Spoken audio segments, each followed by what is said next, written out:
time for Big D Energy with four-time Stanley Cup champ Darren McCarty and the golden voice of Neal Ruhl. Live on the Woodward Sports Network, 99.1 and 93.5 The Roar, the Woodward Sports app, and anywhere you listen to podcasts. Let's talk some sports. It's Big D Energy.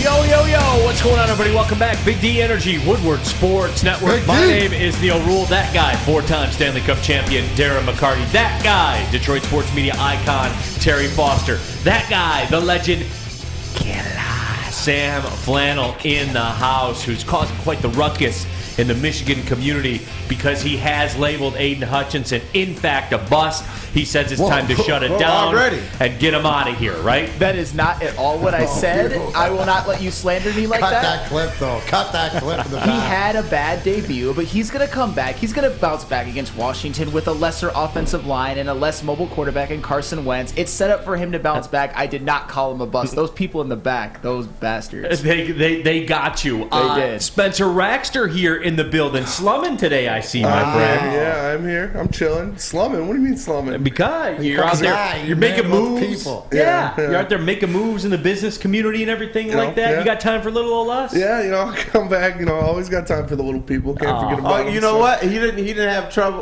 He didn't have time for me and Easy. We went to watch the game. Easy texted him, please come and join us. We're watching the Lions game. He was like, who this? Well, that was Sunday. Right. But you know what? I'm going to give Spence a little bit of support here, saying we had a big debut Monday. Yes. Right? They had a big debut Monday, and What's that got to do with Sunday? He wanted to prepare and make sure that all his ducks were in a row for the big show at the Coliseum. How did that go, Spence, by the way? It was good. It was a lot of fun. It was a lot of fun? People came out. Well, see, I heard that's not the deal. He was blasted. He was the black. Sunday, you define blasted. Yeah. Sunday was blitzed. Sunday I was pretty sauced up. We hit the tailgates. I won a couple shotgun competitions. There was we saw one of my friends tailgating, so they were feeding me shots. They were feeding me beers, and then it was a good day though. Yeah, as long as you have fun. Yeah. Fun was had by all. We're going to have some fun today. As a matter of fact, remember, you can subscribe to the Woodward Sports YouTube channel. Jump in our live chat that's going on. We'll get a lot of ideas and a lot of stuff popping from there as well. But again, happy to have everybody here with us. Got a lot of Lion stuff to cover today, and that's pretty much going to be the case for a lot of time. But we do have... Because there's a great question coming up a little bit later on that is Tigers related. Yes, come to find out, Terry, they're still playing. I think they're playing right now, or they're playing soon. I was stunned to see this. They got 11 a.m. I bet you they'd love to have 11 a.m. Pitch. Just get it over with. Get the game over with. Enjoy the rest of your day. Yeah, but there is a Tigers question, and it's funny that. Okay. All right, that's enough. Thank you. Thank you. Let's not get carried away. No, but we're going to discuss that as well. But there is certainly a lot of Lion stuff to take on as well. But as we look at it, did you guys see this yesterday, Terry? Robert Sarver, the owner of the Suns, yes, suspended and fined $10 million. Yes. What is the deal with that? Like I keep hearing about it. I haven't looked into it or anything like that. But Spence, you look at it and you rarely see owners get popped for that kind of money. You know what I'm saying? Yeah. So what is exactly going on here, man? Where I don't get it. I don't understand it. They get fined money. But then... Well, here's the whole thing, right? Okay, so this is the second worst basketball, Donald Sterling, right? Where they took notorious the Clippers, bad owner, right? yeah. But they because of what he was saying, the racism and all that different stuff, they made him sell the team. They took the team away from me. So this is a step down. Like, the penalization isn't up to that to be able to make you sell your team and take it away, but $10 million, and just because of racism and sexual misconduct to both breeding the art to both male and female employees and stuff like this. But when you allow, my question is, well, so you find him all this money and he did all this misdeeds, but he's still owner of the team. So it's just sort of like the first thing that came to my mind. Well, at least the NBA is doing something. What's going on with the Commanders and Dan Snyder and the NFL? Right. That seems like it's gone. Where are we hearing anything of that? But to me, isn't it still discouraging that he did all this to be able to be fined this much money and yet you still let him own the team? Am I wrong? I think the league wrong? There's so much legal ramifications that they'd have to go through to have him lose the team because of this, and they feel that they would lose in today's atmosphere, so they didn't go there. But maybe you should try to take the team away from him. The bottom line is, do you take the team away from a guy who has a shall we say a unfair workplace or hostile workplace, especially towards females and black people? So, that's the question right there. But I don't understand. Like, so what you meant in today's temperature of society, isn't this a time where you do get that removed? I mean, did they try to do, so what I'm hearing from you, Terry, is they tried to do the Donald Sterling to this man, but because he was so legally wrapped into it, that this is the best punishment that the league could give him? They don't feel they could take the team away from him. I mean, it's just for me, and the reason I bring it up, I'm not going to spend a ton of time on this.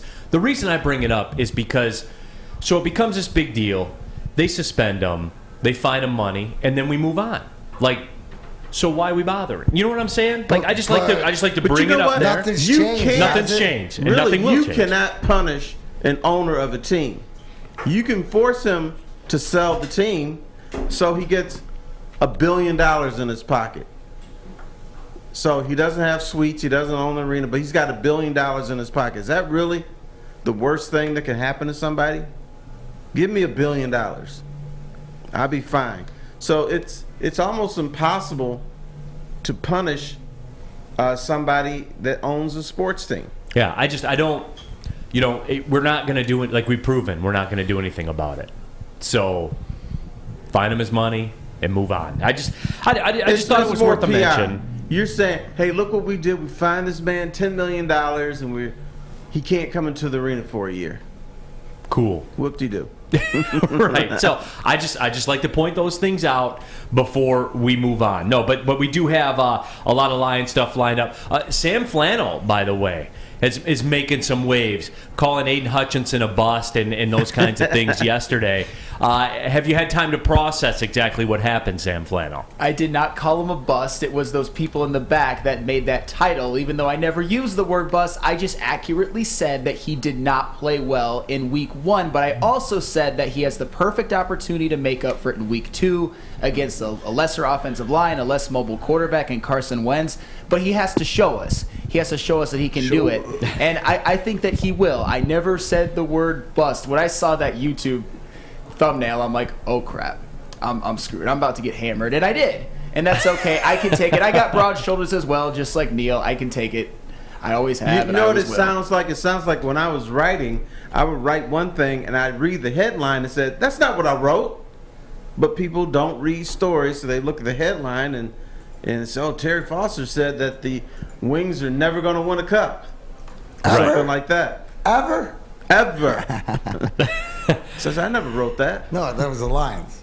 Yeah, that was a Lions. But no, I do want to have a discussion today about Jeff Okudah. Also a critical question about Hutchinson that centers around Hutchinson and DeAndre Swift. Spencer Raxter's boy, Malcolm Rodriguez. Some high praise coming out for him and his performance. And we'll discuss that also as well. Michigan State this weekend has the marquee game, I feel, in the Big Ten, going out to Washington. And I think that some people around here, there'll be some pitfalls that they fall for on that as they size things up. This isn't the same Washington team from last year that, lost to Montana or Montana State or whichever one of those ones it was at home. I have a question for Spence, too, about Peyton Thorne. and it's going to upset the Michigan State fans. So just so you know, to get in the proper frame of mind about that, Spence, we are going to do that. There's the Pistons question as well. We'll ask the legends anything that they want, but it is. We're going to jump into all of that stuff here. But guys, what about that? Because I think it starts.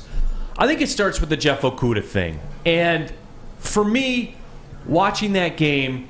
Certainly you spend a lot of time looking at Jeff Okudah, and that's a Lions fan thing, right? Like the national broadcast and stuff like that. As I said with the Hard Knocks thing, it's not a huge story nationally, but it's a huge story locally. And I guess, right?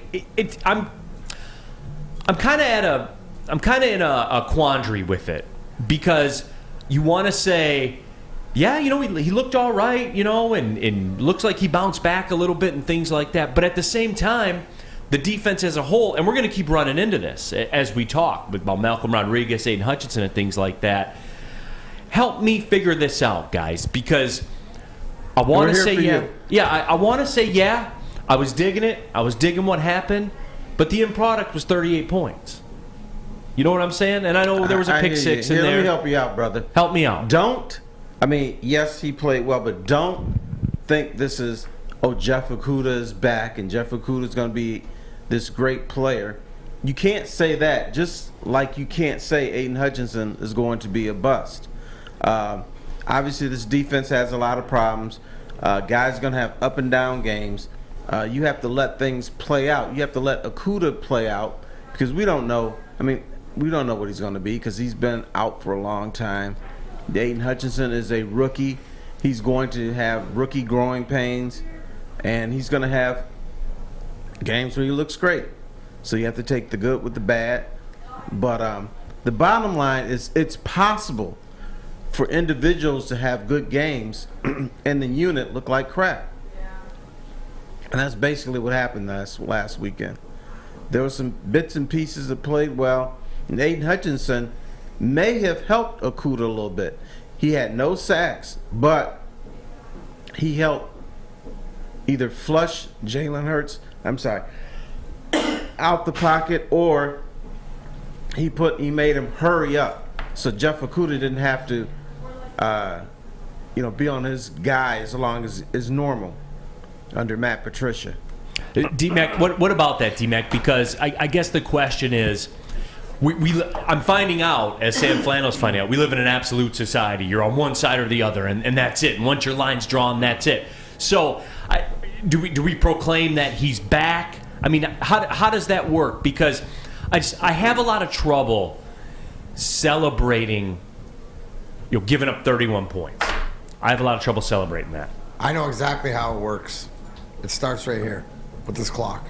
Right, so everybody's on that clock, and we see that it's moved to 18. But really, the evaluation to me is at the end of the season. Number one evaluation right now is availability. Right, that these guys are going to go out there and be out there. Do I believe that they'll improve? Their stats will improve. Stuff like this, we'll get to see the true Aiden Hutchinson, the true Jeff Okudah, the more that they're on the field. So to me, it's like the New York Stock Exchange right now.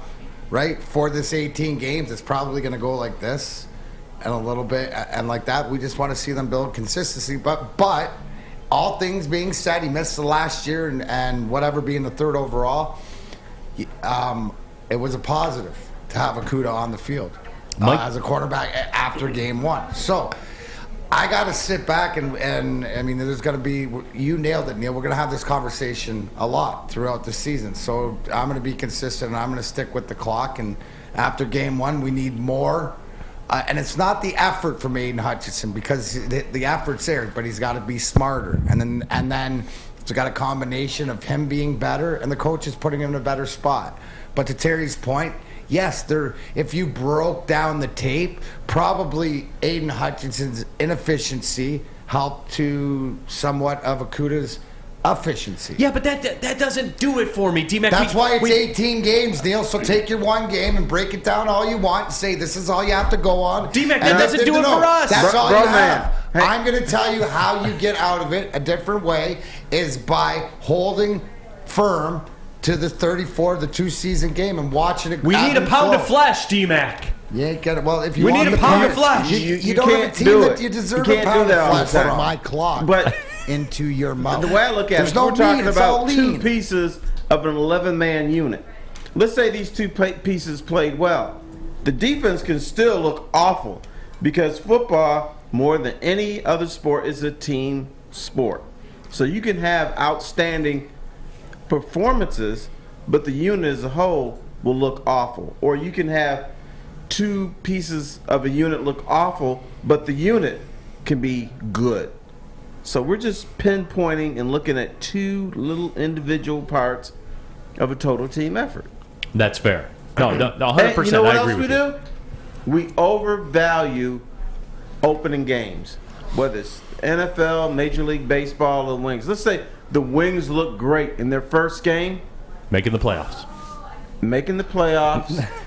What do you Gonna mean win they're a not gonna series. make right. But then they can lose their next 3 games, and then you ask someone, how do the Wings look? They look great because they only saw that one game. They didn't see the others. Yeah, no, and I get what you're saying. If you wanted to get to the playoffs of haircuts, where would you go for that? Absolutely. You know 168 of them. Lady Jane's Haircuts for Men. You come to Lady Jane's for award-winning haircut experience, and your last month, the month of September, to register to win the car of your dreams from Les Stanford Chevrolet Cadillac. Lady Jane's Haircuts for Men. Open 7 days a week. Walk in anytime. No appointment necessary. It's wicked awesome. Make sure you tell them Big D Energy Woodward Sports, we sent you. At work and at home, we're there with smarter security solutions. Featuring complete automation with customized alerts and more. For over 90 years, we've been the company that's been counted on to protect what matters most, all with personalized service and care. Right now, for a limited time, receive a free video device plus free installation with a new home system. Guardian Alarm. We protect Michigan. When you need apparel, there's only one place to go. Big Frog in Novi. With no setup fees, no artwork fees, no minimum, and a 24-hour turnaround, you can have your whole team outfitted in no time. Embroidery, direct-to-garment, vinyl, and screen printing, Big Frog has it all in all the styles you want. So whether it's a sports team, fundraiser, school event, or corporate needs, Big Frog is your one-stop destination. Visit bigfrog.com/Novi or call 844-4-BIG-FROG. A ton of fun, a ton of sports, and a ton of man-meat. Welcome to the Woodward Heavyweights, live daily 5 to 7 p.m. on Woodward Sports. We aren't quite sure if they consume more beer or sports. Either way, the Heavyweights are here, live on Woodward Sports, daily 5 to 7 p.m. Neal Ruhl here for oddstrader.com, the #1 site for all of your game day betting activity. Play-by-play updates, live scores, and probably most importantly, the best price on every game for multiple sports books. Your list is customizable too. You can set it up for the apps that you have or that you have accounts with. And then there's no more bouncing back and forth on your phone trying to find the best lines and everything like that. You look, you go to the site, you get your bet in, and you find the best price, guys. What are we doing out here? Why you giving stuff away? Why you taking a bad number when you don't have to? oddstrader.com right there. That is how you get around that. Go to oddstrader.com or download the OddsTrader app on your phone and find your best bet. Off and running, Big D Energy, Woodward Sports Network, Neal Ruhl, Darren McCarty, Terry Foster, Sam Flannel, Spencer Rax. We got an army here. A Big D Energy Army. Woodward Sports Network. Happy to have you all with us. Jump in the YouTube chat thread. Get your thoughts out there as well. Queen Elizabeth. I heard today, so like the funeral's going on or whatever? Not yet. Not yet? The funeral is Monday. Monday, Today, okay. they moved the body from Scotland, where she lives, to even London. though she's a Queen of England. Got it. Right. And so, they're playing some cool little music and people are waving. People are waving. Yeah, why do you clap at a funeral? Well, it's not a funeral. It's a procession right now. Okay, got it. I guess you are applauding her accomplishments as a queen, which I don't know what she did. Yeah, I don't either, but happy to have you with us on Big D Energy. This is the show that you listen to and you watch, and then you'll hear other shows around town talking about the things that we talked about here. Can't confirm on that. So, in that vein, I did hear something this morning. I'll credit. I heard it on a different media outlet, though, which got me to thinking, though. YouTube chat poll, real quick. More valuable queen, Queen Elizabeth or Queen Latifah? Ooh, that's a good one. Who you got? Spence will put that up in the YouTube chat thread right now. Set it off, baby. Let's go, Latifah. Come on. I got the queen. Hey, I forget the name of the show, but Queen Latifah's beating up all these dudes on that one show. I got to go Queen Latifah. It's that movie with Denzel. It's the Equalizer. The Equalizer, yes. Yeah. Queen Latifah. Hey, Latifah's had it up to here. Yeah. Okay, so there is that. That's what set it up. That was pretty smooth, D-Mac. Thank you, appreciate it. I feel like a proud father when you give great segues like that. Especially when I dip into the rap world. Absolutely. YouTube chat thread. I'm surprised to see Looted Corpse says, please ridicule Mike Hughes. Mike Hughes taking a lot of slander in the YouTube chat thread. What did you say when we were doing before? Yeah. Look out for guys that could be dropped, cut, or whatever. Because what's he making? $2.5 million. So, yeah, there's not good tape out on him. But you sort of called it. I mean, do we not know from watching Hard Knocks, from being around, is that the defense without improvement, having the same guys sort of back, you were sort of going to be in a position like this? Right. If you don't learn from history, you will repeat history. Lots of questions right now in the YouTube chat thread about the poll. A more valuable queen, Queen Elizabeth or Queen Latifah? It's up to you, okay? Whatever stipulations you want to attach to it. If you're talking about like financial holdings, or if you're talking about chops as an actor, just in general, it's up to you. To you, who is a more valuable queen? Okay, so it's up to you. Because Lewis M says Queen Latifah sucks in The Equalizer, though. So there is that. I saw somebody tweet when it first came out, like, Queen Latifah, big ass, ain't gonna equalize anything. I'm not. No, Queen Latifah is my queen. I'm not here. I'm not here to partake in stuff like that. Yeah. I'm just laying the questions out. You all are able to respond. And people, please, are we talking in total assets? No, I mean, it's up to you. So feel free to go in whatever direction you want. Neil, you know what I always go back to? What's that, T-Foss? Who would you rather have the beer with? The Queen or Queen Latifah? Queen Latifah for sure. Right. Really? When they were, I always figured that's the way to go. Queen Latifah's got bars too. Yeah, no if you're doubt. trying to figure out if you like somebody, what I want to have a beer with. I think I could bring a big bag of green, and me and Latifah would sit down and have a nice conversation. But I bet you and QE could do the same. No, the QE, she's probably got some. What elixir is she drinking to stay around that long? I'm out of the elixir game. But you know they're taking care of her every day. She probably goes to the doctor every day of the week, so she's supposed to live a long time. How about Aretha Franklin? This comes from Jim Animal John Q. How about Aretha Franklin, the Queen of Soul, all day? Freddie Mercury and Queen getting a lot of run in the YouTube chat thread as well. And all viable candidates, but I just want to square up the two queens on that one. So Southpaw Slab says UNITY. That's it. That's a unity.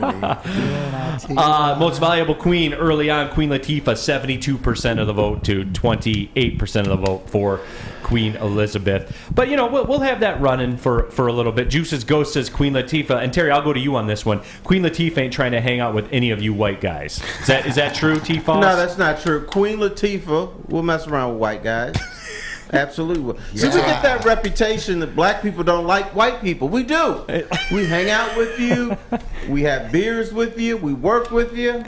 We do anything. Yeah, Terry and I have drank bourbon together many a time. That's right. Now, I'm going to take you to my bourbon spot downtown next spring. Okay. I just want to go to the Mad Hatter with Terry. That's all it is. When he takes you down to get a hat, and that you know that you're in. You know what? Yeah, you got to get 2 hats, bro. I know. Because you behind the game. I do want to wrap up this Jeff Okudah discussion though, real quick. Are we cool? Because here's where I am with it.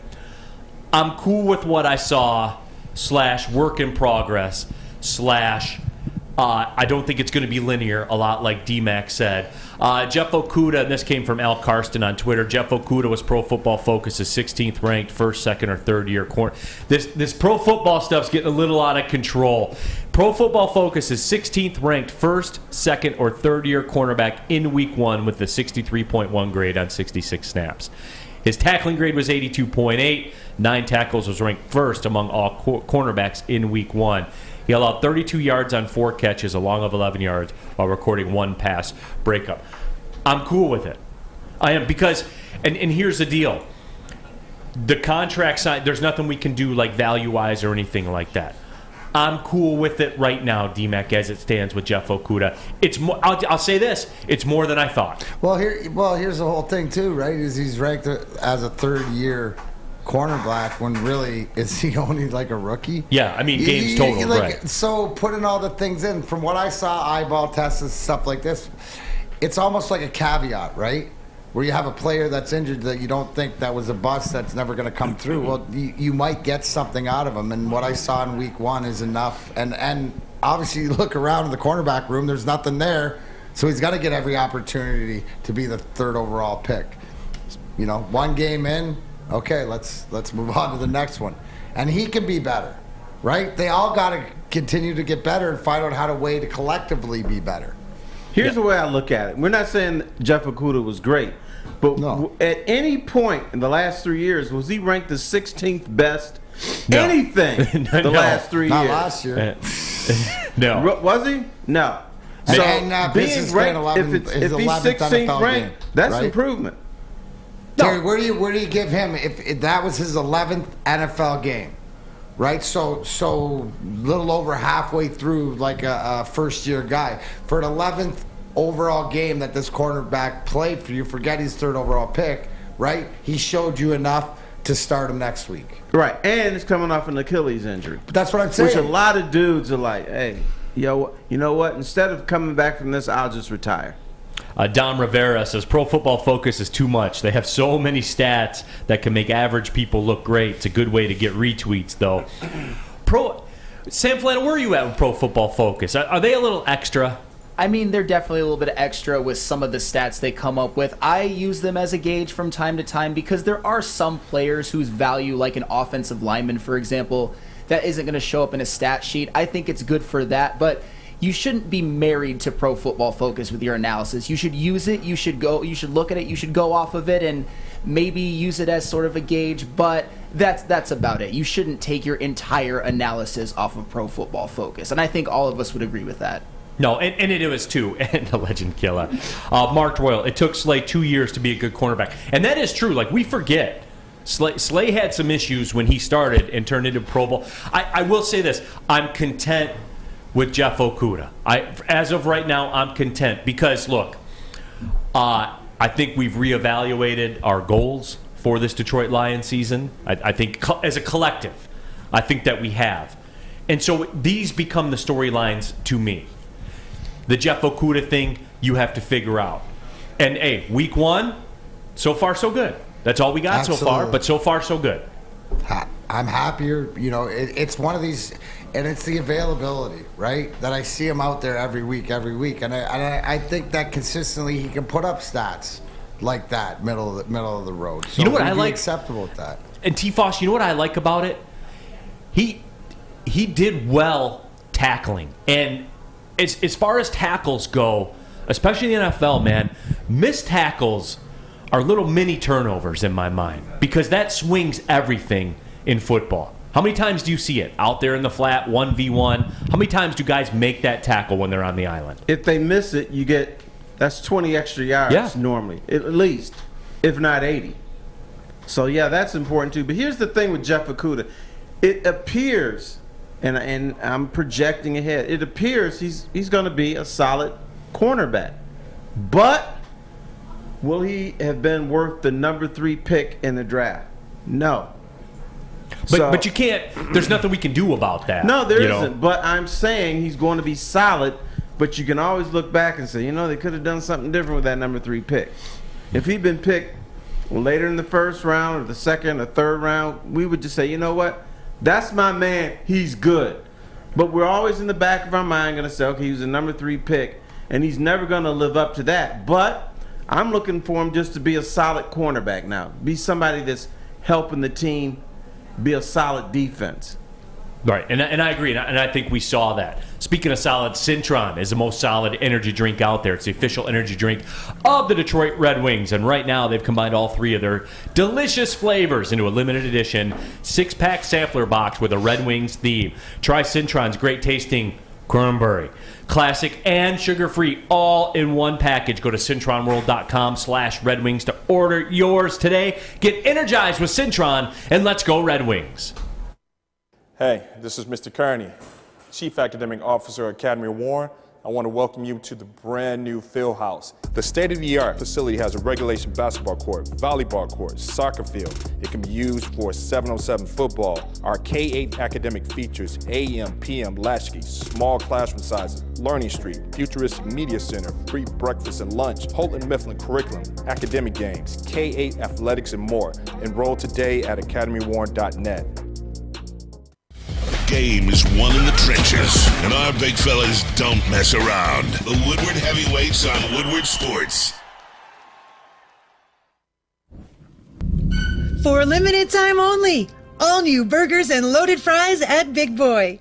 It's not a Slim Jim, it's the Big Jim.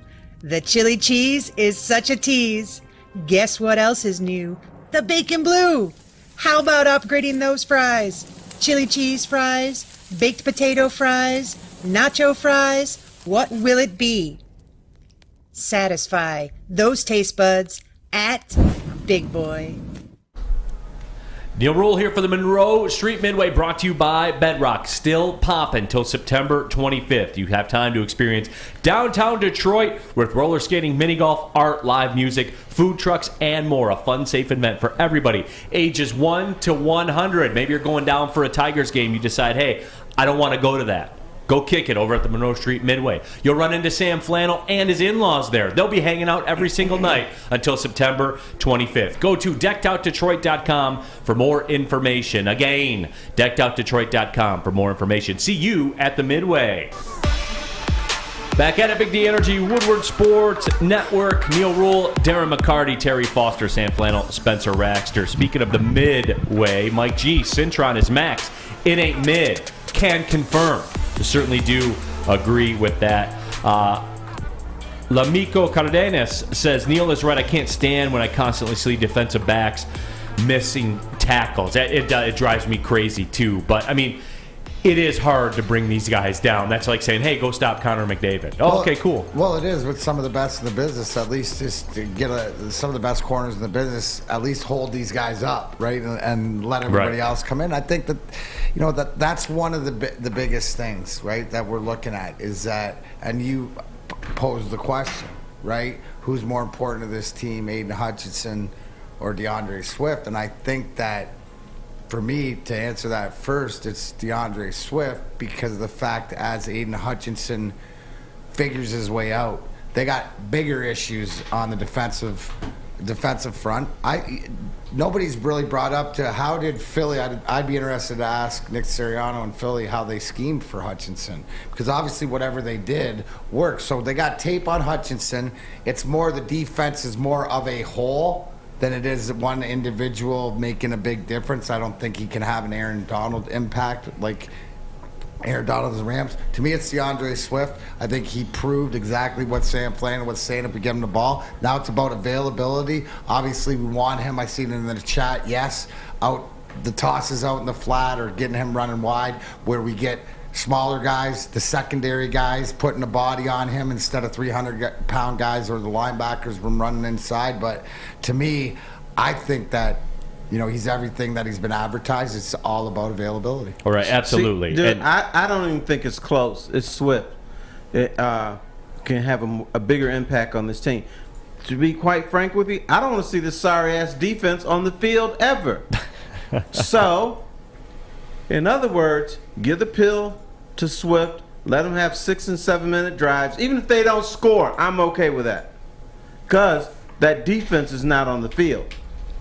You can scheme to keep the ball away from Hutchinson. You can't scheme to not allow Swift to carry the ball. So if your offensive line is straight, your wide receivers are blocking downfield, and Swift is healthy, he can have a much larger impact on a game than a guy that's playing defensive end on the left side. So even if Hutchinson is playing well, we just run it to the right, or we move the pocket to the right. So you can scheme against an outstanding defensive end more than you can someone who is a solid running back, because he's always going to get the ball when you want him to have the ball. Wrapped up our old YouTube chat poll, the more valuable Queen Latifah getting 66% of the vote over Queen Elizabeth. We want to get your thoughts on this as well. Who's more important for the Lions to be good? Let's bottom line it. DeAndre Swift, Aiden Hutchinson. Early returns, Swift 72% of the vote, Aiden Hutchinson 28% of the vote. And for me, I'll go in a different direction for it with me, because I think when you have a unit like the Lions defense that on average gives up 33 points per game under Aaron Glenn in the first 2 weeks of the season, it's damning. That's damn. You're behind because you're 0-2. You give up 33 points a game in this league, you're 0-2. That's just the reality. And so for me, yes, DeAndre Swift is a difference maker, no doubt. But giving up 33 points per game on defense is a bigger difference maker, if you know what I mean. That's where I go back to it with the Hutchinson thing, man. And I know that I got in hot water for having high expectations. I apologize for that, I guess. But he's got to have a bigger impact. And look, I don't usually like to do that where you kind of wrap it around and have qualifiers on the question and stuff like that. This unit, as I just said, 33 points per game in the first 2 weeks of the season on average. That's got to be better. But before you talk about Swift and running the football and all that kind of stuff, I think the Lions' offensive line has a potential to be great. One of the top offensive line units. I think they can make it work with anyone. And to some degree, we saw that last year, where it didn't matter who they put in there at the running back spot. They had success. Hutchinson is such a key component to what ails this team right now. And at 33 points per game, and again, that's not what I think. Go add up the numbers yourself. He has to. Yeah, but the 33, aren't we talking about? It's in the passing game. It's in the linebackers. It's stopping a quarterback. Right. I'm on board with Terry, because the offense of what you have with this is to control the clock. Absolutely, things they didn't do. You look at the first drive, they go down and they look like world beaters on the first drive, and then they get the next three possessions, they go 3-0. They got to be better. That could be part of their defensive scheme. Should be keeping the ball on offense and using guys like Swift or Williams or whoever it is to keep the ball for time possession, to keep their defense off the field. I don't think they're in a spot. I think it's unfair to Aiden Hutchinson playing one game to be the savior of this. He's got to figure. No, and there's a long game to this team, out, because to Terry's point, he's going to be on the right. They're going to go left. He's one guy, so he needs the team around him. When he finds it there and can find where he can be impactful, a la the T.J. Watts or the J.J. Watts or the Bosa's or stuff like this, when he gets there, that's when I think it flips. But until then, I think the offense is the key to your defense, and that's by controlling the ball. So whether Terry brought up the best point, I don't care if they score, as long as they sustain some drives and run some clock and show me that what other teams do is they're moving it down the field, because that's your keeping your defense off the field right now is your best chance of keeping them under 33. But doesn't that show what a desperate situation we are as a sports base here in Detroit? We're relying on rookies to save us. The Pistons, Cade Cunningham had to save us last year. The Tigers, Spencer Torkelson and Riley Green, they got to come through. Rookies. Now Aiden Hutchinson, rookie. Sider Raymond. Yeah, rookies. If you're going to rely on rookies to save you, you're in trouble. As a good friend of mine says, you hate your spot. You hate your spot. Right. You hate your spot. But it's one of these things that they got to fight out together. And that's the one thing when you're in Allen Park right now, and it's all of them. They know what this game means. And at the end of the day, Sunday, if the Lions win and they're 1-1, right, we're right where we wanted to be. Sam brought up the point yesterday about nobody that had this team winning 7 games or more had them being 0-2 coming out of the first 2 games of the year. So we'll see how they've adjusted, but they got to figure it out at Allen Park in the room, just like we saw Hard Knocks, or what are they going to do? Because they have to be better at all aspects. Terry, that's such a great point. But in saying that, because I'm always, the glass is not half full or half empty, it's always refillable. Look at the future. That's why even more to what the clock, this season for all the teams and stuff, except for the Tigers. But Lewis M, the YouTube chat thread. This is my statement. I like when you guys do this. You sum up stuff for me perfectly. Lewis M says it perfectly for me, and the reason I lean towards Hutchinson in this debate. We need turnovers and sacks, and pressure creates turnovers. Hutchinson, hands down. This is the league now, guys. This is the league. It's sacks are the new turnovers. Sacks are the drive killers. You gotta create pressure. You gotta create sacks. You gotta create turnovers. Pressure is what changes everything. Tom Brady is a mortal. He's a mere mortal when he's under pressure. Everybody is. That's just the nature of the beast, and you gotta have it today. Just like there are 2 absolutes you have to have. I think in today's day and age in football, and I'm gonna get roasted for this, but whatever. Number 1, you have to create pressure defensively for the other team's quarterback, and number 2, you have to have a quarterback that when everything breaks down can go do something.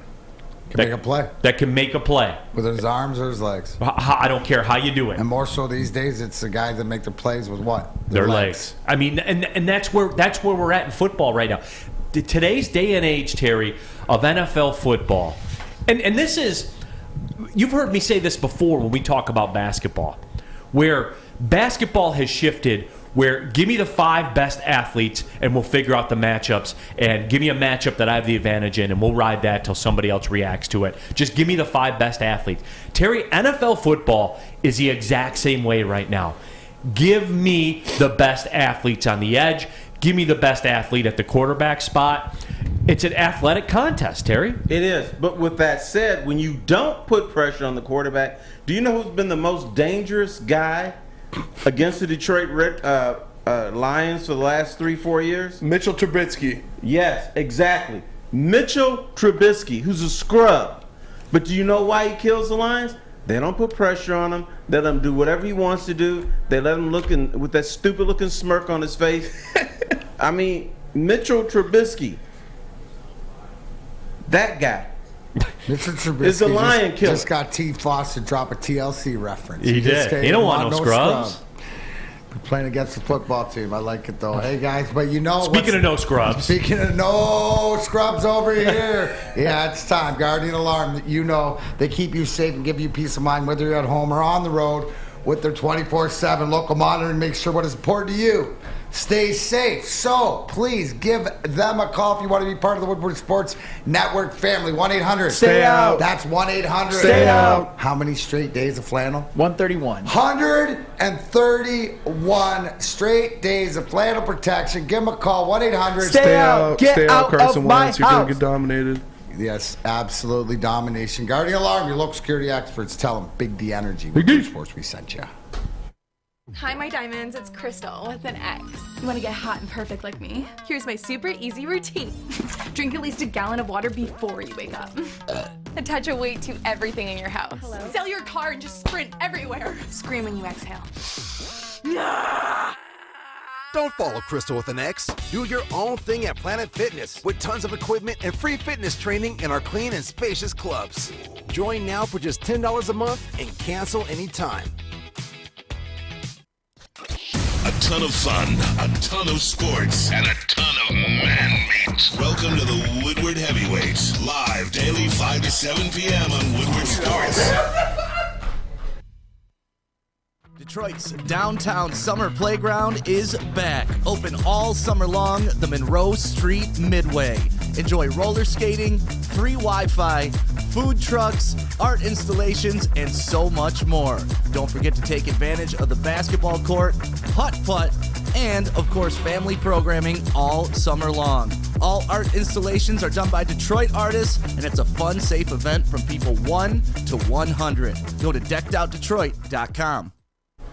Ribbit, get up. Big Frog free Woodward Sports t-shirt. That's right, a free Woodward Sports t-shirt all month long at Big Frog and Novi. So just stop in, let them know we sent you, and they'll print you one up. Boom, right on the spot. Big Frog Novi today. Get your free t-shirt or visit them online. BigFrog.com/Novi. Big D Energy, Woodward Sports Network, Neal Ruhl, Darren McCarty, Terry Foster, Sam Flannel, Spencer Rockstar, the Coliseum legend, Woodward heavyweights out at the Coliseum. It was interesting, to say the least. No, I wasn't there. My friends that are watching, no, I was not there. I was home with my children and my family. That's fair. Is that what you call it? I was home the whole time. Okay. I was not at the Coliseum in any way, shape, or form. Right, Spence? Birthday's next Monday, yeah. Might have to make an appearance. See what's going on, all those shenanigans. So, some quality father-son time, perhaps? Oh, yeah, possibly. Wrapping up this Lions discussion, we got on the YouTube chat poll. Bottom line, who's more important to the success of the Detroit Lions, DeAndre Swift or Aiden Hutchinson? And Swift, I'm surprised. Swift has 64% of the vote, Hutchinson 36%. But I guess that's on par with where we are here because we have T-Foss and D-Mac who say Swift, and I say Hutchinson. What about you, Sam Flannel?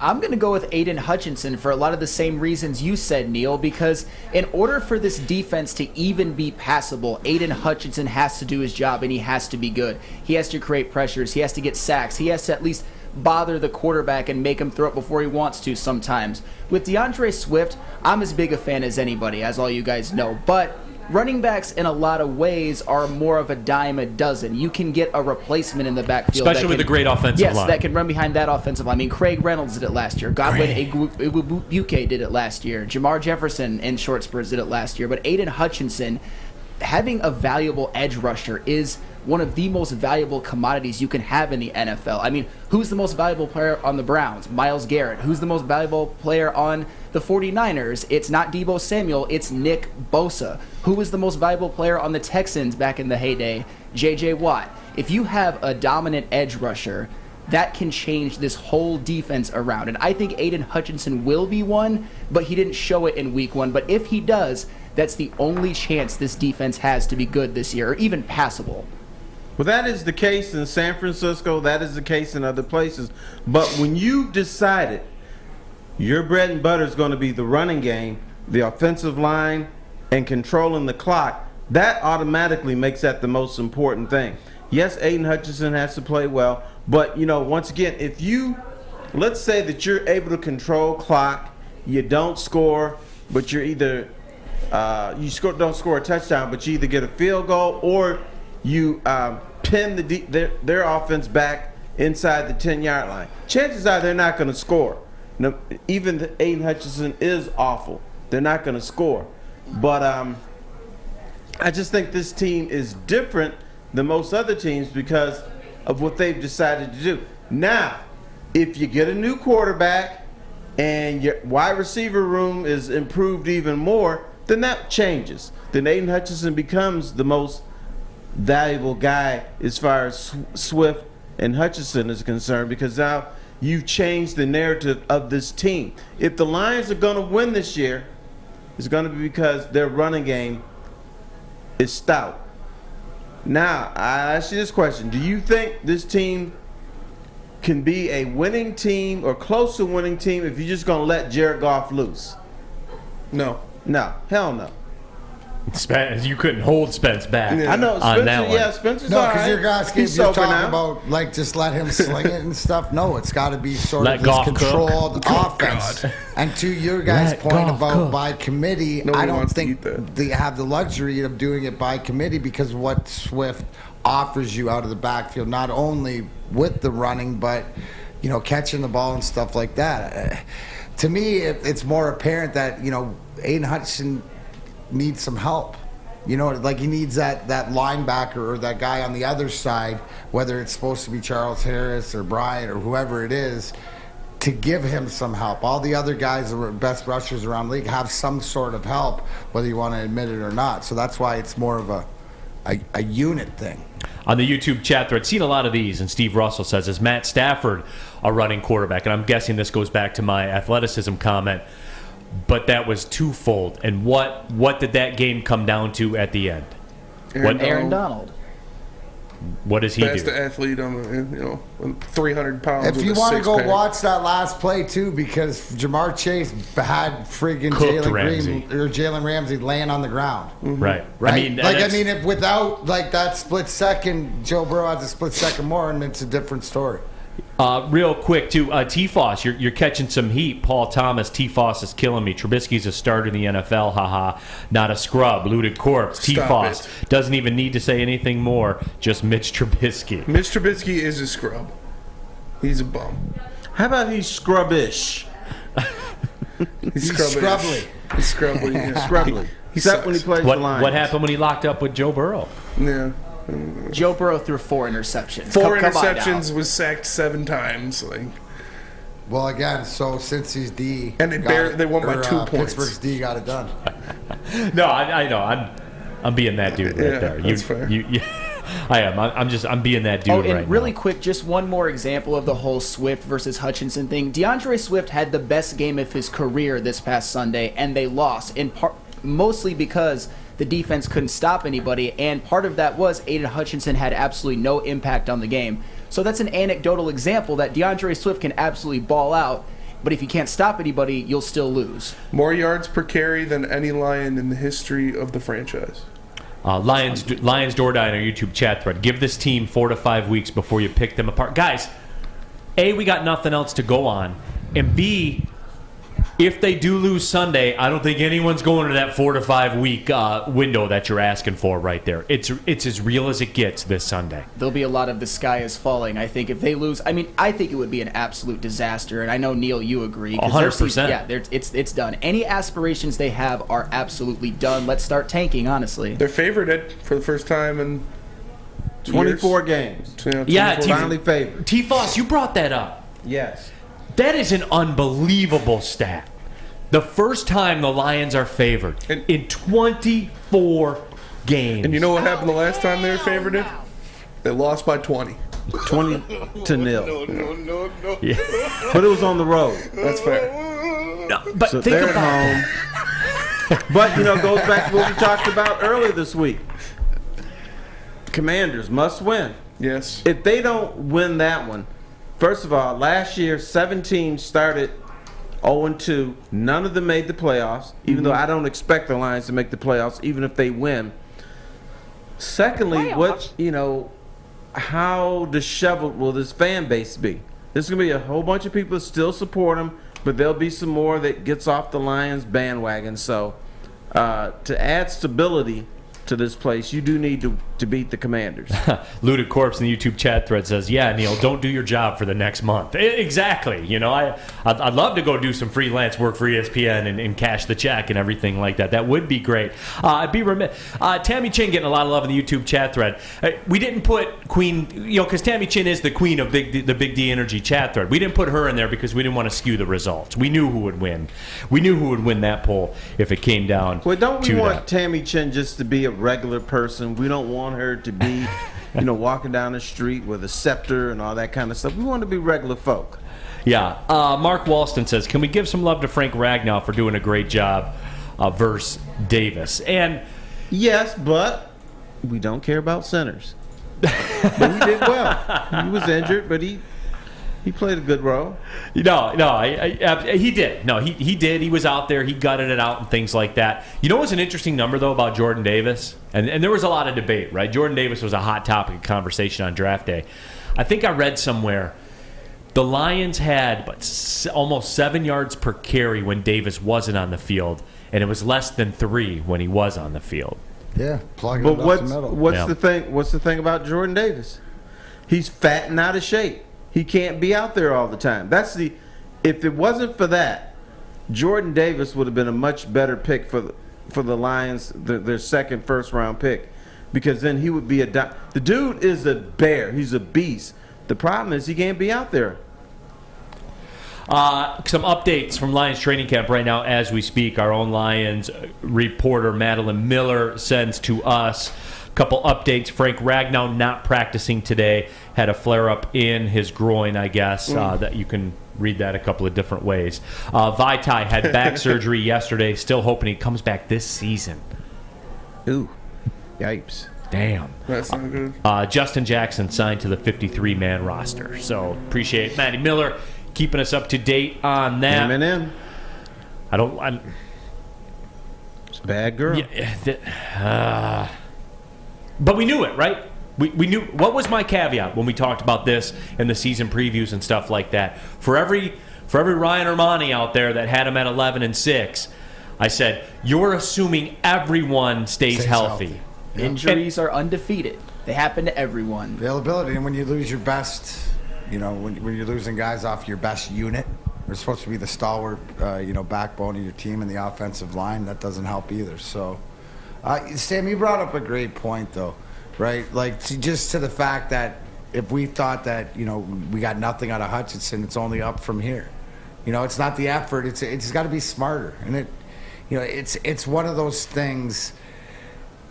Let's wait and see where we're at Monday before we start getting anxiety about being 0-2 and stuff like this. This is because we want to believe, coming off of this win on Sunday, being 1-1, that what we saw at Hard Knocks, what we're hearing coming out, that there's truth to it. That's what we want. There's truth to what they're telling us coming out of Allen Park, and they're building, right? But to me, Neal, the whole question, we mentioned players. To me, the coaches are the ones that have to be better. Yeah, and we'll talk about that. I think tomorrow will be a good time for that. There's truth to this as well. For a limited time only, the all-new burgers and loaded fries are at Big Boy. It's not just a Slim Jim. It's the Big Jim. The chili cheese is such a tease. Guess what else is new? It's the Bacon Blue. Are you not going to upgrade the fries if given the opportunity? The answer is yes, you're going to upgrade the fries. How about some chili cheese fries? What about chili cheese? How about some baked potato fries? Oh, yeah. Put it in your mouth. Nacho fries. Everybody, come on. Satisfy those taste buds at Big Boy. Burgers and fries. You're an ugly guy, and that's okay because you've outkicked your coverage with your significant other. Well, that's good news for you. Their hotness and your notness could get you front row tickets. The Woodward Sports Network is giving you a chance to sit front row for the Detroit versus Washington football game. That's right. We're looking for the ugliest guy and the hottest girl. So fellas, come on. If you know you've outkicked your coverage, here's your chance. Post a pic of you and your superior-looking partner on Twitter or Instagram with hashtag Woodward Front Row. Follow us and tag at Woodward Sports. Hurry, because we'll be selecting a winner September 16th. We can't wait to see you. Well, her. From the network that always outkicks the competition. Woodward Sports. Fellas, let's be honest. We like things to be easy. We like simple stuff, like sports 7 days a week. We like things uncomplicated, like Lady Jane's Haircuts for Men. Open 10 to 8, 7 days a week. Walk in anytime. Sign in, sit down, watch your favorite team play, and before you know it, your hair will be game ready. Open 10 to 8, 7 days a week. Walk in anytime. Lady Jane's Haircuts for Men. It's wicked awesome. Life is full of hard choices. We're here to make one of life's biggest decisions as simple as possible. My name is Christina Gennari, and for over 20 years, I've helped hundreds of families buy and sell homes. We cover all of Metro Detroit and more, from large luxury homes to starter homes. We will work hard to make sure that you get the home of your dreams. So if you're in the market today or even thinking about buying or selling in the future, make the obvious choice. Christina Gennari, the obvious choice in real estate. Visit us at soldchristina.com today. Neal Ruhl here for Chili Peppers Tanning, where you can join the Pepper Club, get access to all the best deals, and take a look at all your unlimited tanning options. They'll beat the competitors' prices by at least $5. Chili Peppers Tanning, the hottest bulbs, the hottest deals, the darkest tans. Go to chilipepperstanning.com, find out which one of the 26 Metro Detroit locations, and oh, by the way, there's more. They're building more as well. It's Chili Peppers Tanning. Chili Peppers Tan. It's just not the same. Yeah, I know. When Fish has the market cornered. Chili peppers? Big D Energy, Woodward Sports Network. Neal Ruhl, Darren, McCarty, Terry Foster, Sam Flannel, Spencer Raxter as well. Just kind of wrapping up this little bit of Lions discussion that we have. Mutters on the YouTube chat thread. Jordan Davis is so overrated and will be a bust. Couldn't even play 3 plays in a row at Georgia. I gave you guys the analytical numbers of the Lions rushing game when he was in the game versus not in that, and that's why he was a first-round draft pick. because it's proven as time has gone on. Terry, I think you said it the best about Jordan Davis. Jordan Davis will not be a bust. Jordan Davis is right for the Philadelphia Eagles. He was in the wrong pick for the Detroit Lions. If you get a guy like Jordan Davis, first of all, who's a freaking beast, you know he can't play any more than 2 or 3 plays in a row.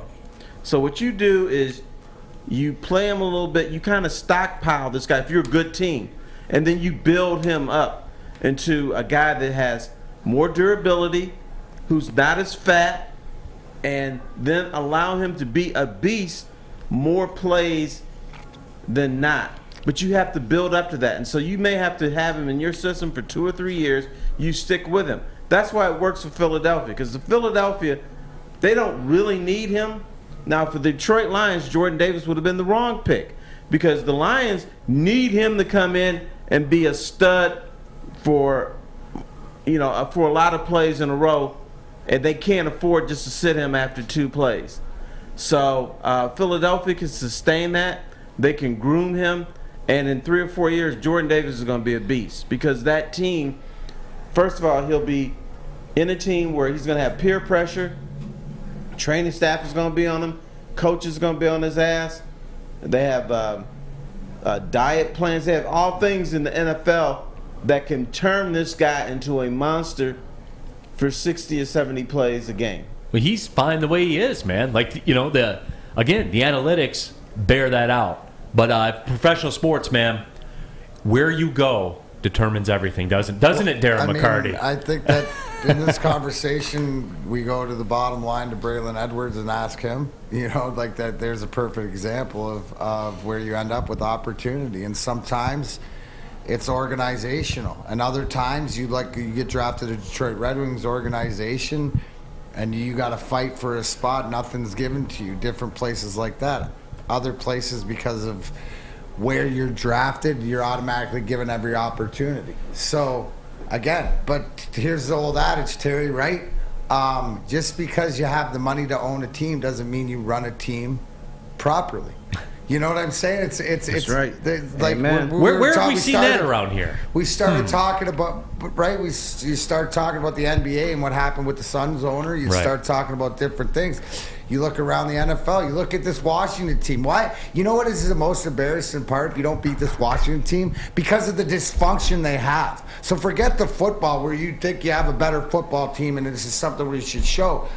What about the huge dysfunction of that organization with their owner and Dan Snyder? I mean, that's to lose to something like that. To me, that comes into it as a city. With what you're up against. If you have sort of pride, maybe as the players, is like they get to operate like this. Sort of, there's no questions done as an organization, and then we come here. So to me, I think there is a little bit, as a Lions fandom, is that you don't want to lose to the guys that are cheaters and don't treat people well, and all the rumors like that. There's something to it for me, anyways. There's a lot of talk, too, about the whole Vaitai situation, and as Madeline Miller reported to us, Vaitai undergoing back surgery today. Certainly hope everything goes all right with that, certainly. But, you project down the road. Those are 2 words you don't want to hear, NFL offensive lineman back surgery. And there has been some discussion about what impact this will have on his career. And people have asked this, so, I'm just giving the people what they want. Next year, $3.5 million cap hit if you decide that's the way it's got to go. And it's a cold business, and those are the things you look at, D-Mac. That's just the way that it is. Well, it's sad, though, because I thought that out of a contract that you thought was a waste to begin with last year through injuries, really played well. Like, if you break it down, he was, he's your top 3-4, guy that came in and played. So you were looking to say that this guy could really help. The reason that your offensive line was ranked as high as they were is because he was part of that starting lineup. So, hopefully it's not as bad as we think. I'm buddies with TJ Lang. He's former offensive lineman, and these things are, when the offensive linemen go, yeah, this is something to keep an eye on, because there's definitely worse. But back injuries for offensive linemen is a no-no. We don't pay enough attention to back injuries. This could be career threatening, where he may not play again, or he may never play at the level that he's accustomed to. So, and that's a very important. We know we always concerned about the knee injuries and things like that, but the back is pretty important, especially for an offensive lineman. No, and you're right, Terry. So it's one of those things, and Machiavelli sucks to go. Neal doing the math everyday rule. This is the reality of this business. You, as you said, the whole thing is why you're sitting guys. We got $18 million we're paying right now on the books is why you don't have a veteran linebacker and you don't have another cornerback guy is because you had to pay $18 million to Trey Flowers. No one told. Why doesn't anybody talk about that in this town? So maybe next year, if there's only like $6 million on the books because of different guys like that, then you have extra money to go out in the offseason and pay. Like, there's a reason you're sort of him. And I believe that they didn't openly, over-aggressively go about it. Right? The only thing that I have a problem with is them saying when they brought back everybody, say, hey, we're bringing back the same defense. You know, don't expect, you know, everything to be roses and a huge improvement. This is what we got. But the money's there because in the future, next year is when we're going to spend it.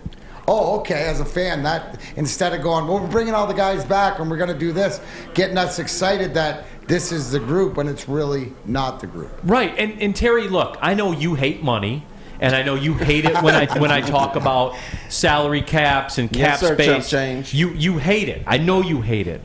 But T-Foss, how come nobody's talked about that? And backing up into the offseason, were the Lions, quote, aggressive in free agency? No, they weren't. But that's not the spot they were in.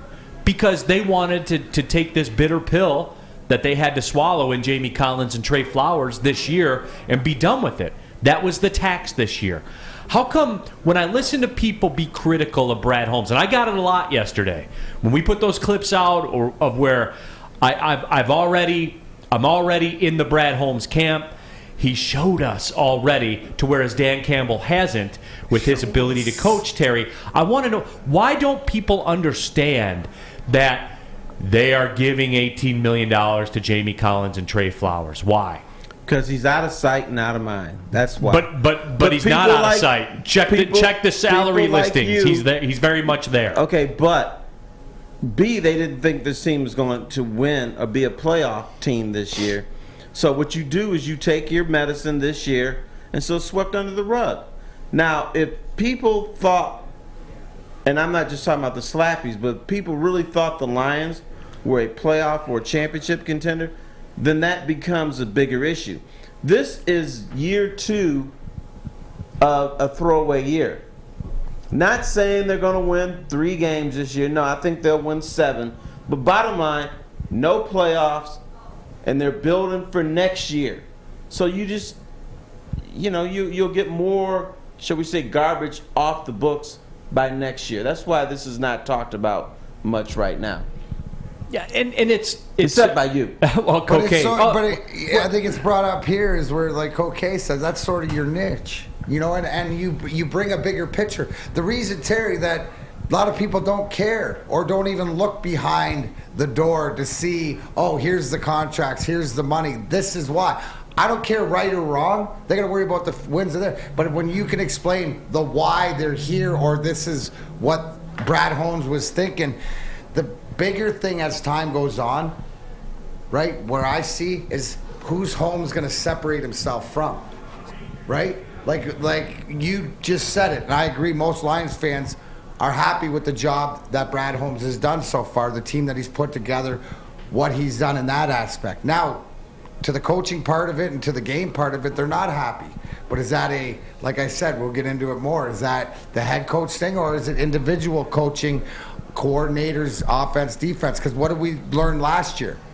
That they weren't afraid to make a decision in season, and it was a decision that benefited this team. When they got rid of Anthony Lynn as offensive coordinator and Dan Campbell and Ben Johnson took over the play call, and the team got better. Right. That's a fact, right? So my question is wait and see if, as this team, if it doesn't improve.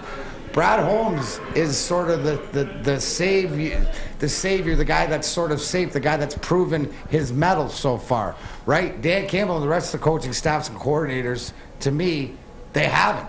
They failed. So that's what we're looking for the improvement on. And to me, when you're building and you're not a playoff team, that's the boat I want to be in.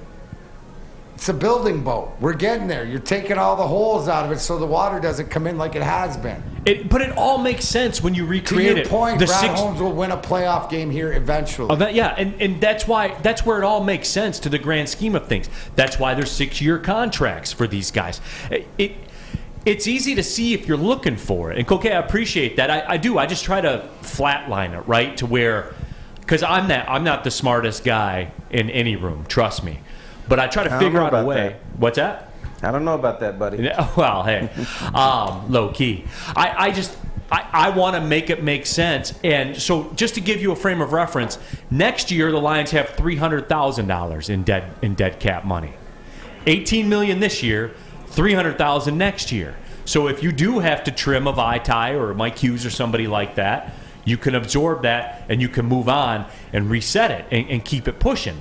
And then because I always hear this, right? And I've heard people even around our network say, the salary cap's not real. In 2025, the Los Angeles Rams will have Matt Stafford at a $24 million dead cap number, Cooper Kupp at a $10 million dead cap number, Aaron Donald at a $10 million dead. You know what I'm saying? Like, you're pushing $55-60 million in dead cap space in 2025. What? If they need help somewhere, they will sign another player. In the meantime, yes. You know what Jared Goff's dead cap is this year? $41 million. Right. But next year, but that tells you, though, but next year, that drops. Yes. You see what I'm saying? It does. Like you can see it when you look for it. That's my point about it. You can see it when you look for it. Speaking of salary caps, I'll tell you a cap that's unequal. Sam Flannel to his fiance. That's an unequal. One is a cap bonus. The other one is a salary cap liability. I'll let you guys figure out who's who. Well, I would like to think that I'm a little bit better than a liability, but you're a liability, and that's okay. Your words, not mine. The Woodward Sports Network has given you a chance to sit front row for the Detroit versus Washington football game. That's right. We are looking for the ugliest girl. Ugliest guy and the hottest girl. So, fellas, if you know you've outkicked your coverage, here is your chance. I know all of us in this room have outkicked their coverage, and Spencer outkicks his coverage every weekend, if you know what I mean. Hey, right? Post a pic of you and your superior-looking partner on Twitter or Instagram with hashtag Woodward Front Row. Follow us and tag at Woodward Sports. Hurry, because we will be selecting a winner September 16th, so post that picture today. It took exploring 50 different formulas and hosting countless taste tests, but we believe Gypsy Vodka is the smoothest vodka on the market. Don't believe us? Ask the owners. We're Mike and Adam Kazanowski with High Five Spirits Distillery. We're in close to about 1,200 locations throughout Michigan. We wanted to create a brand that was geared more towards freedom, love, adventure, and at the end of the day, we really wanted to tell a story that inspired other people to take risk, follow their dreams, whatever that might be. We aren't quite sure if they consume more beer or sports. Either way, the heavyweights are here. Live on Woodward Sports, daily 5 to 7 p.m. New to the game or a season better? OddsTrader.com has everything you need to make the right bet ahead of kickoff. Begin your handicapping journey with OddsTrader. Improve your edge by finding the best price on every game from sportsbooks in your backyard. Take advantage of the numerous sign-up bonus offers to pad your bankroll. Dive into key game statistics, player performance, and even account for the projected game day weather. Best of all, you can use the OddsTrader Bet Tracker to keep a log of your action. Welcome to OddsTrader, and best of luck. The Academy of Warren, if you're interested in expanding your career and making a difference in your community, the Academy of Warren is for professionals that have a passion for working with students in the kindergarten to 8th grade department and more. For more information on how to apply, give Academy of Warren a call, 586-552-8010, or visit academyofwarren.net. Big D Energy, Woodward Sports Network, Neal Ruhl, Darren McCarty, Terry Foster, Spencer Raxter, Sam Flannel, the Outkick coverage leader in the clubhouse right now. Wait a minute, stop it. Yes. Look at Sam Flannel. That is not an ugly guy. He might be a fool. He may not know things. He may be a little spontaneous, a little bit goofy. That's not a bad-looking guy. Look at him. Thank you, Terry. You don't look at him and say, "Oh my God, what an ugly mug this guy is." YouTube chat poll: is Sam Flannel good looking? Yes or no? No, just remind Terry about his optometrist appointment later this afternoon. You got it, No. You guys are joking. You can't, with a straight face, look at Sam and say he's ugly. I think Sam's an attractive guy. Say it. Is Sam Flannel good looking? Yes or no? 248. Neal. Yes, sir. Stand up there with a straight face without your little stupid smirk and say Sam Flan is an ugly guy. No, I didn't say he was ugly. Well, to be in this contest, in relation to his ugly. fiance, he's ugly. Let's get some context. Absolutely. It's all in relations to Yeah, but every dude is ugly to other dudes when it comes to Sam, you're comparing fugly, with bro. women. Hey, well then I guess you guys are too, because you guys outcook your cup. Outkick your cup. Have I? You know what you are? You're being a Michigan fan right now. What You're am I bringing up Michigan State. What am I out doing? of the blue? We're talking about you when you bring up Michigan State. That's all right. That's all right. You know what? I'm just happy that I got Terry Foster here now to just like have my back and just be so complimentary. Thanks, my guy. Well, I'm not doing it to kiss your ass. I call it like I see it. I appreciate that. Terry. Real Cream of Wheat says he's a soft 6. Soft 6. That's fair. I'll live with that soft 6. Lewis M says 3 gypsies and he's a solid 7. Let's go. Let's go, Gypsy Vodka, bringing it in. Let's go. We'll get you there, kid. Whatever you need. Early return is Sam Flannel good looking. Almost 50 votes in. Yes, 51%. No, 49%. We'll keep an eye on this one. We will keep an eye on this one as it comes down the stretch. Because dudes can't admit that another dude is good looking. That is also something true. We just can't do. No. See, some dudes cannot do that. I can admit Sam is a good-looking guy. Like I can say, Brad Pitt is a great-looking guy. He's very handsome. Yeah. All right, but somebody you know is Darren McCarty good looking. Inside or outside? That was a long pause. I'm looking. Listen, I don't carry the broken nose and the teeth and all that. I'm not trying that. I just want people to recognize the insides. Thank you. Absolutely. He's a beautiful man on the inside. Right, exactly. After different things. Some of us don't need the beauty on the outside. I think I proved my point. That was a long pause. Easy Does It just says mid. Corey Perez says, Sam, Mr. Steal Your Girl, Flannel. Whole bunch of mids. Yeah. No, you guys should have seen Sam at Coliseum on Monday. Blinders were on. Like, you can tell that is a man. I didn't know Sam Flannel was there. He was back and he's working. He set up, helped set up, and it was so. Blinders were on. He wasn't making eye contact with anything. He was just. He's a professional. Just being a pro. He was on the clock, collecting a paycheck, doing his job. And just like those wonderful ladies there, just all doing their job. Everybody's working. Everybody's working. Come on, Spenny. Everybody's working. They're working it and working it out. Chippewa Gaming says, quote, I'd clap those cheeks, unquote. So, so there you go. Greg Wilson says he's better looking than me, LOL. I think you're selling yourself short, Greg Wilson. It's a hotly contested battle. Is Sam Flannel good looking? 51% yes. Yes. No, 49%. That's a win, bro. They don't ask how. You know what? You should have a separate women's poll. Yeah. And ask them, is he good looking? Okay. Yeah, and then all the dudes will put on. Then we got candy corn guy going to change to a female. Our audience is way too inept for that. Doughboy Steve says his voice makes him unattractive. That's his voice or his takes. His voice. I think that's part of it. Like this. Hey guys, how you doing? You're absolutely right. I sound like I could be 15 or 16 years old, but I still bring in that voice. Murph says, let's see the Sam Flannel picture again. The legend. See, I think that this is a strike. I like that one right there. I like him in that, the legend killer. Jose De La O says, you're the male Hillary Swank, bro. Way to go. There you go. That's an Oscar winner, by the way. So you got chops. Sitting next to Hillary smelling like dank, he's got bars. Hillary Swank is not good looking. I did want to ask this, and I did want to bring this up. And we have Spencer Raxter here. We have our resident Slappies. Of course, Sam Flannel, the resident Michigan Slappy. Spencer Raxter, the resident Michigan State Slappy. I want Michigan State fans' temperature. Because I think there are elements of truth to where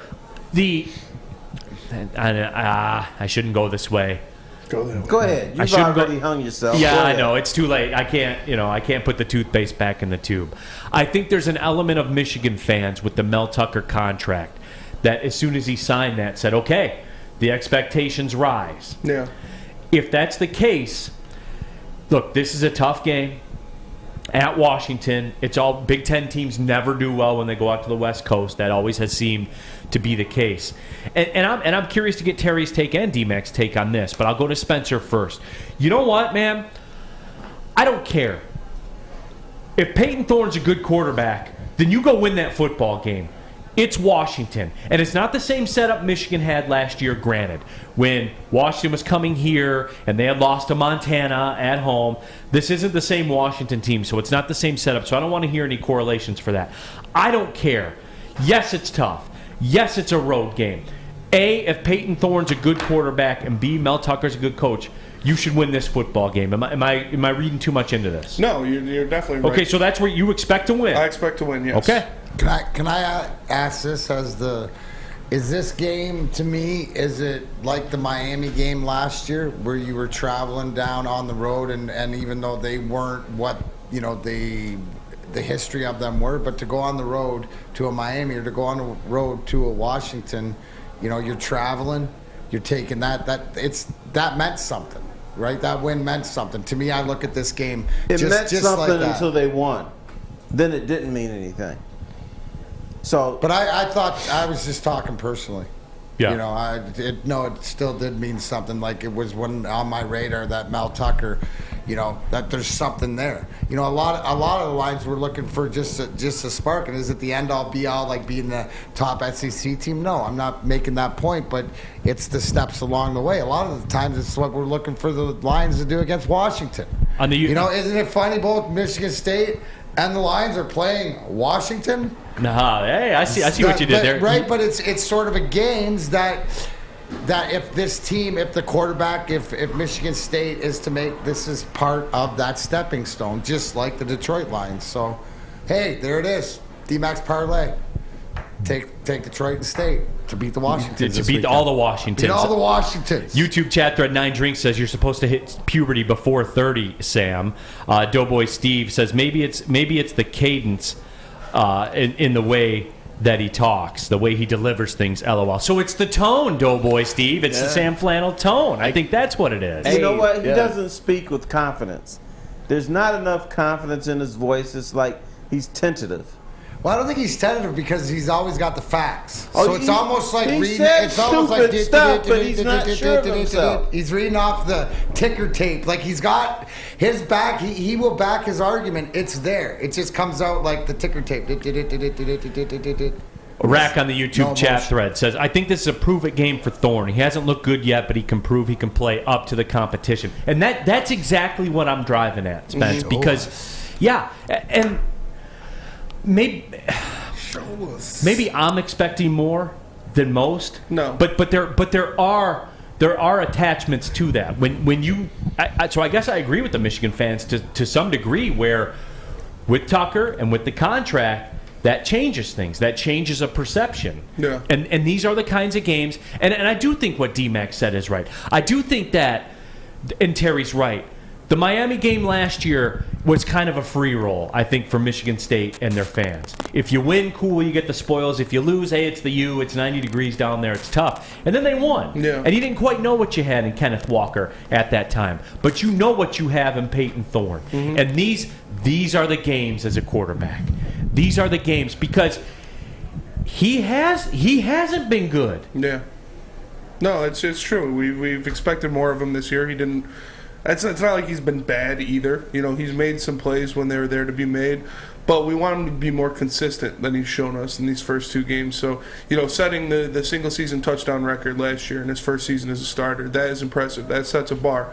We expect him to go out there and to do that. So I'd like to see him get on track. We thought he was going to get on track versus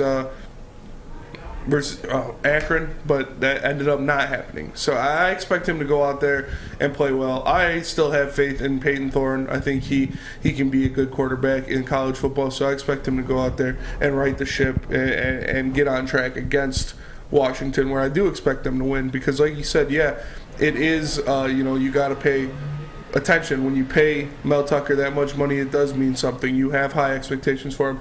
Part of it is, the price of a brick going up. The running rate for a coach, a high caliber coach, is going up. So you got to pay a guy like that, or he'll go to LSU, which was talked about, and get paid. And Michigan State too. Both things are true. Yeah, they did a great job in getting ahead of the curve, because wait and see what Nebraska is going to have to pay a coach, because Nebraska's in a spot. We didn't touch on that though. How bad they wanted out of that contract. Oh yeah, Scott. Remember how you nailed it, wasn't it? We thought it was October 1st because that was only $7.5 million. How about this? Get your bags out right now, and we'll pay you an extra $7.5. Right, and it's one of those things where wait and see what Nebraska has to pay, because they're in a spot right now. I think for them, it has to be Matt Campbell or it has to be Luke Fickell. You can't go get an assistant. You can't go get a P5 guy. You know what I'm saying? You got to get a known entity. No, they don't have a choice. Hey, be a man. How about this? Would you roll the dice on Urban Meyer if you're Nebraska? No, the Jacksonville thing destroyed that. It destroyed that, because you have to get a guy who's doing it now if you're Nebraska. So is it Terry? I think right where Neal's gonna poo-poo it. That conversation, because it is the NCAA. I bet you that conversation is being had. So I don't think. No way. I think to your point, he did there, right? But somebody are you telling me that somebody in the circles of Nebraska didn't go? Anybody think about calling Urban? Somebody that going, no, we can't do that. There's no way. Here I got two questions for you, Neal. Nick Saban, you like him as a coach? Yes. Okay. I'm giving you an NFL team. You gonna hire Nick Saban? I would, yeah. I would not. He's already failed there. Yeah, failed. Sometimes 500. That's not good enough. Hey, the Lions for years were a 500 team. You know what we do? We make fun of them because they don't win playoff games. They're garbage. They're trying to get to a 500 team now. So, and once they get there, we'll celebrate it and everything. But after a while, we'll be like, okay, these are the old Lions. Who cares? They didn't win a playoff game. Blah, blah, blah. Don't want to be. So, Nick Saban, if you're going to bring him to the NFL, you're going to want to win Super Bowls because that's what the fan base is going to expect. So you can't bring him in to be a 500 coach. Well, I celebrate going to Planet Fitness. It's the official studio sponsor of Woodward Sports, and it's home of the judgment-free zone where you can work out in a non-intimidating, judgment-free atmosphere for just $10 a month. Come on, guys. Black card option out there as well, $24.99 per month. Yes, less than $1 per day, and you basically own Planet Fitness. You can come and go as you please. You can go to over 2,000 Planet Fitness around the world with unlimited guest privileges. I've worked out there for a couple of years now. I love it. Highly recommend working out at Planet Fitness. You can join today in club. You're going to pass a couple on the way home. Pull in the parking lot. Join there. Or jump on that computer right now. Go to planetfitness.com because it's Planet Fitness, Darren McCarty. Where your fitness is essential.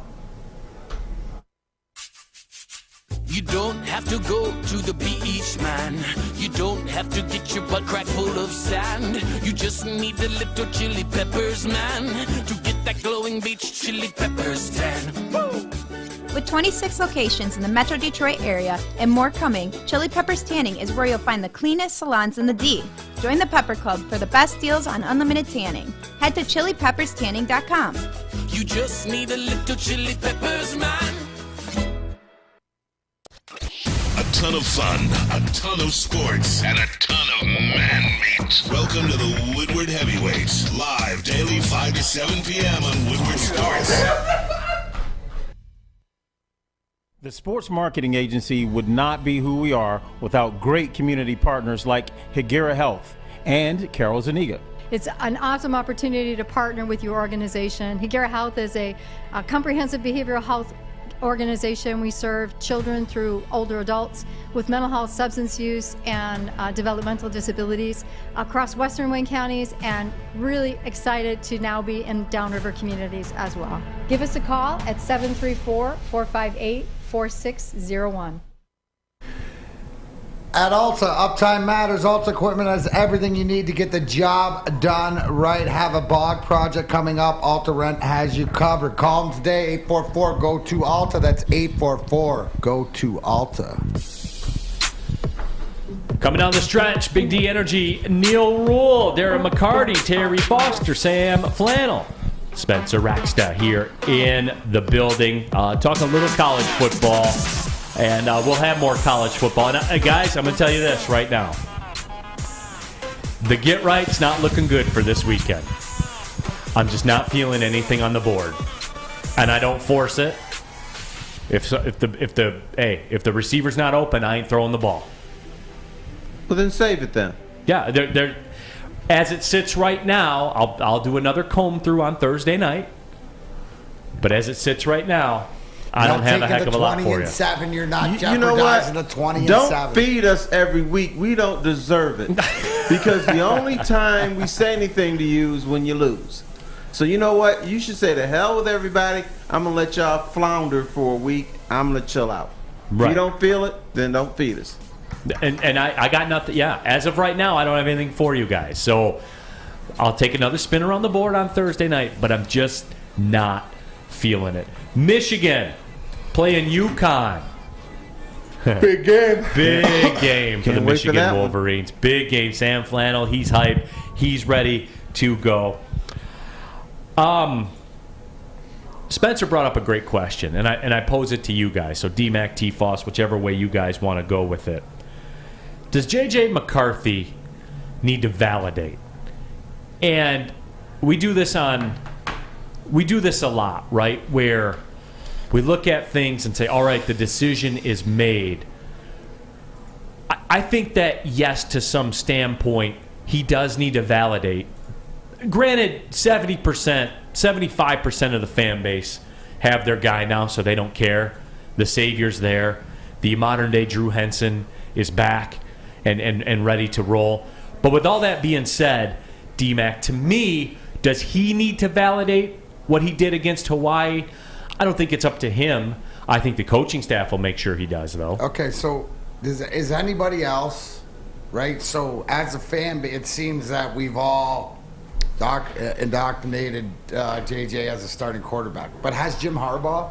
Because every interview I still see him going, well, we have two quarterbacks that can play, and we have two quarterbacks that can play. I'm waiting for him to say, JJ's our guy. Here it is. Go out and do it. What I think they should do is play in the game plan. Let him go out there and play like a number one and play the game to see what we have the whole game instead of putting back and forth. But in my opinion, I still think Jim Harbaugh in his head has a two-quarterback system. And maybe it's JJ starts instead of Cade, but there's always plays for Cade to come in. I think what we're going to see until I don't see it is the fact of Jim Harbaugh using these two the opposite of what he used them last year. And JJ's doing in the Cade role, and then Cade's going to come in the spot here and there to make him happy until... I think you're right, and that's why probably Michigan fans booed when Cade Cunningham was out there. They don't want the two-quarterback system. They're saying, and I say this too, you got a guy that's clearly better than the other one. Play him. I don't believe in two-quarterback systems. But, so Terry, isn't it not... To me, the eyeball test is this team is different. They're more upbeat or whatever. You can see it with JJ in there. It's like, all right, we're going to play some ball or whatever. When Cade's in there, it's more business. When JJ's in there, it seems it's like more fun. There's a different...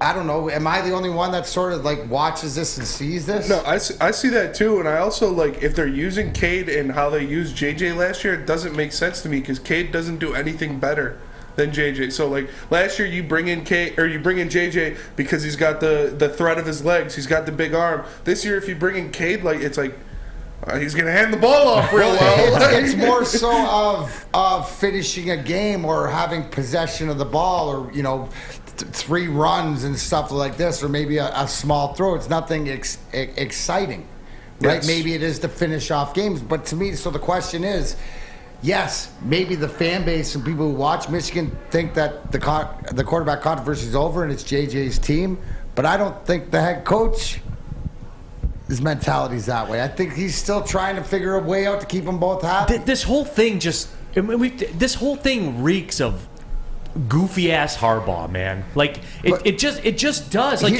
you all you had to do was cut this off at the head and say JJ's the starter. See, here's this weird thing you can do when you're the coach. JJ McCarthy's the starter. That we feel as though he gives us a better chance to win. That's it, and then you move on. I have one question.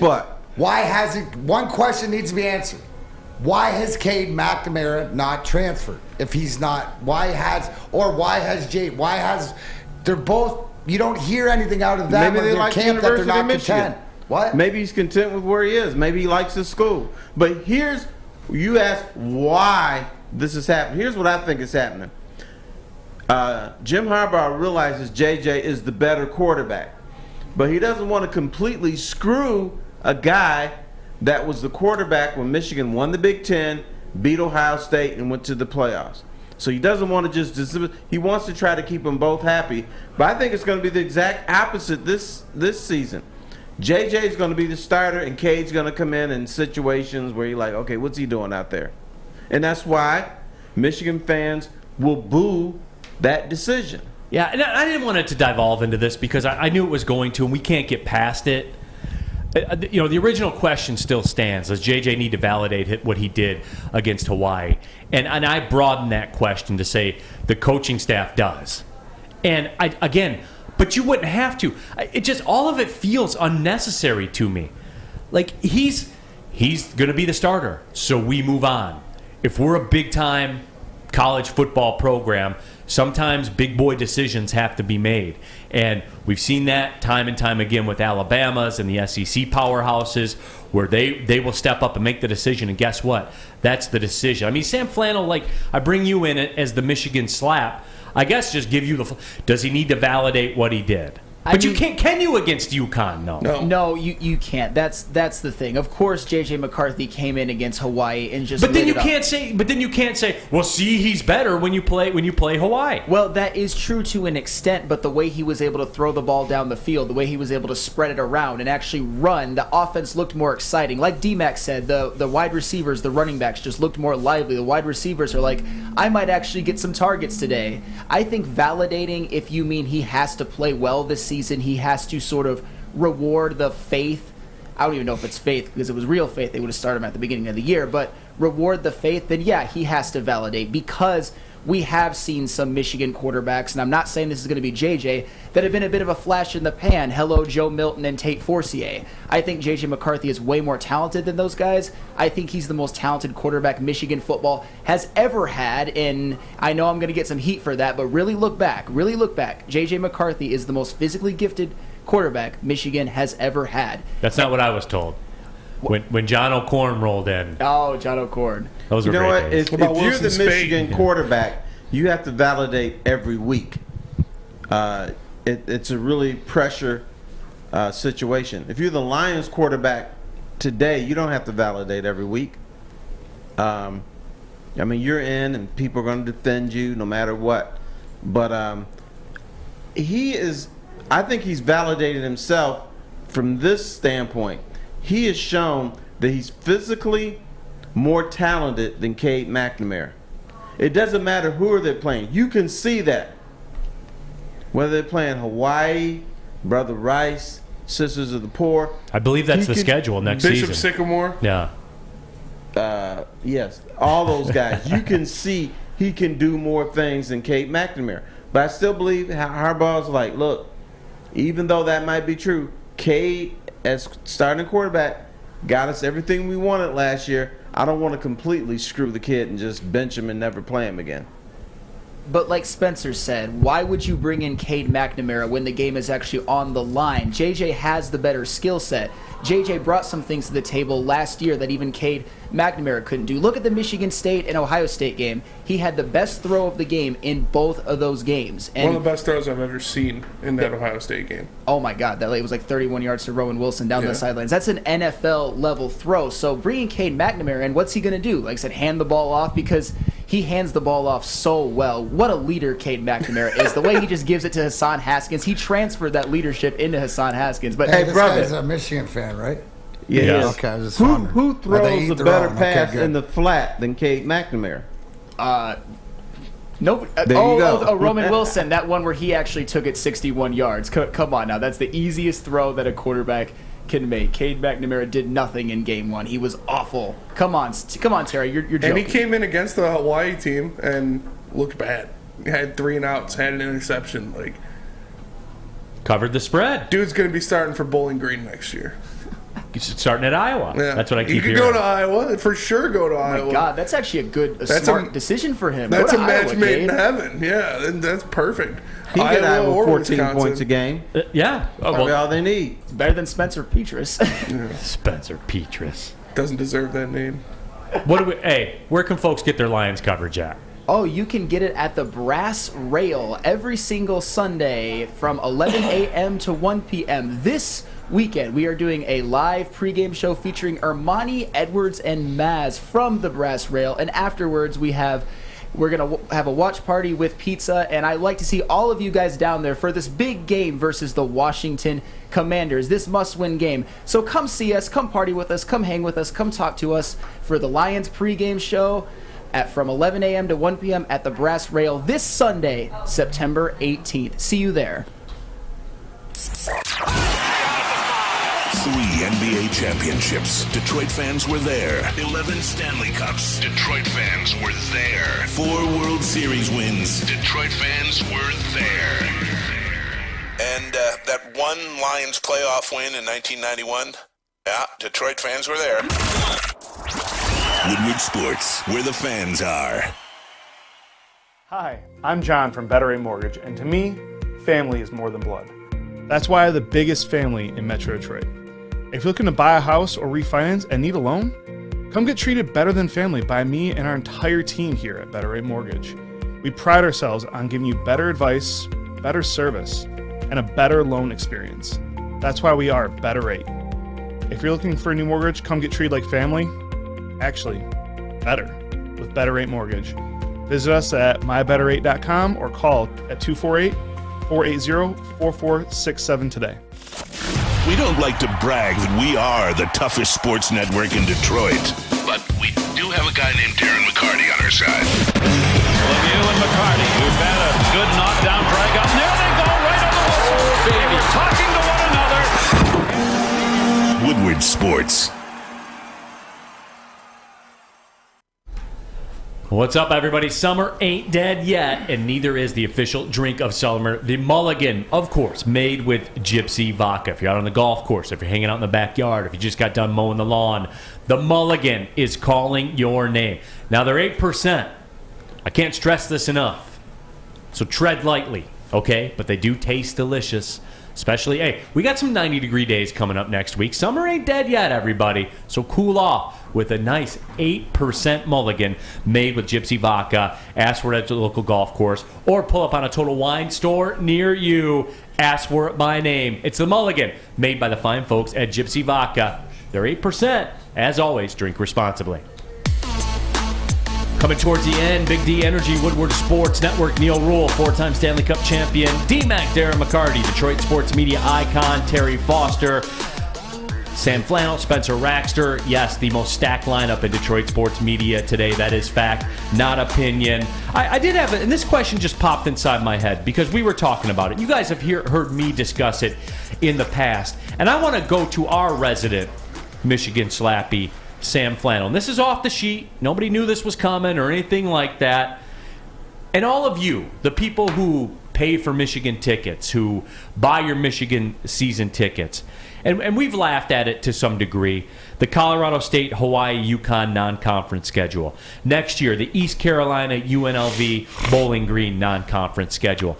Are you guys as fans, are you guys happy with this, Sam Flannel? So I go to you. Are you happy with this? I wouldn't say that I'm happy with it because the problem is with playing all these cupcakes, you don't really know 100% what you have. I think the most ideal schedule is like what happened last year. You got 2 cupcakes and 1 Power 5 team that actually were not as good as we thought they would be. And I cut them a break for that. Yes. They didn't know that when they scheduled the game that they were going to lose to Montana at home. And that is literally the perfect scenario because I don't want to lose in the non-conference. You're penalized for that.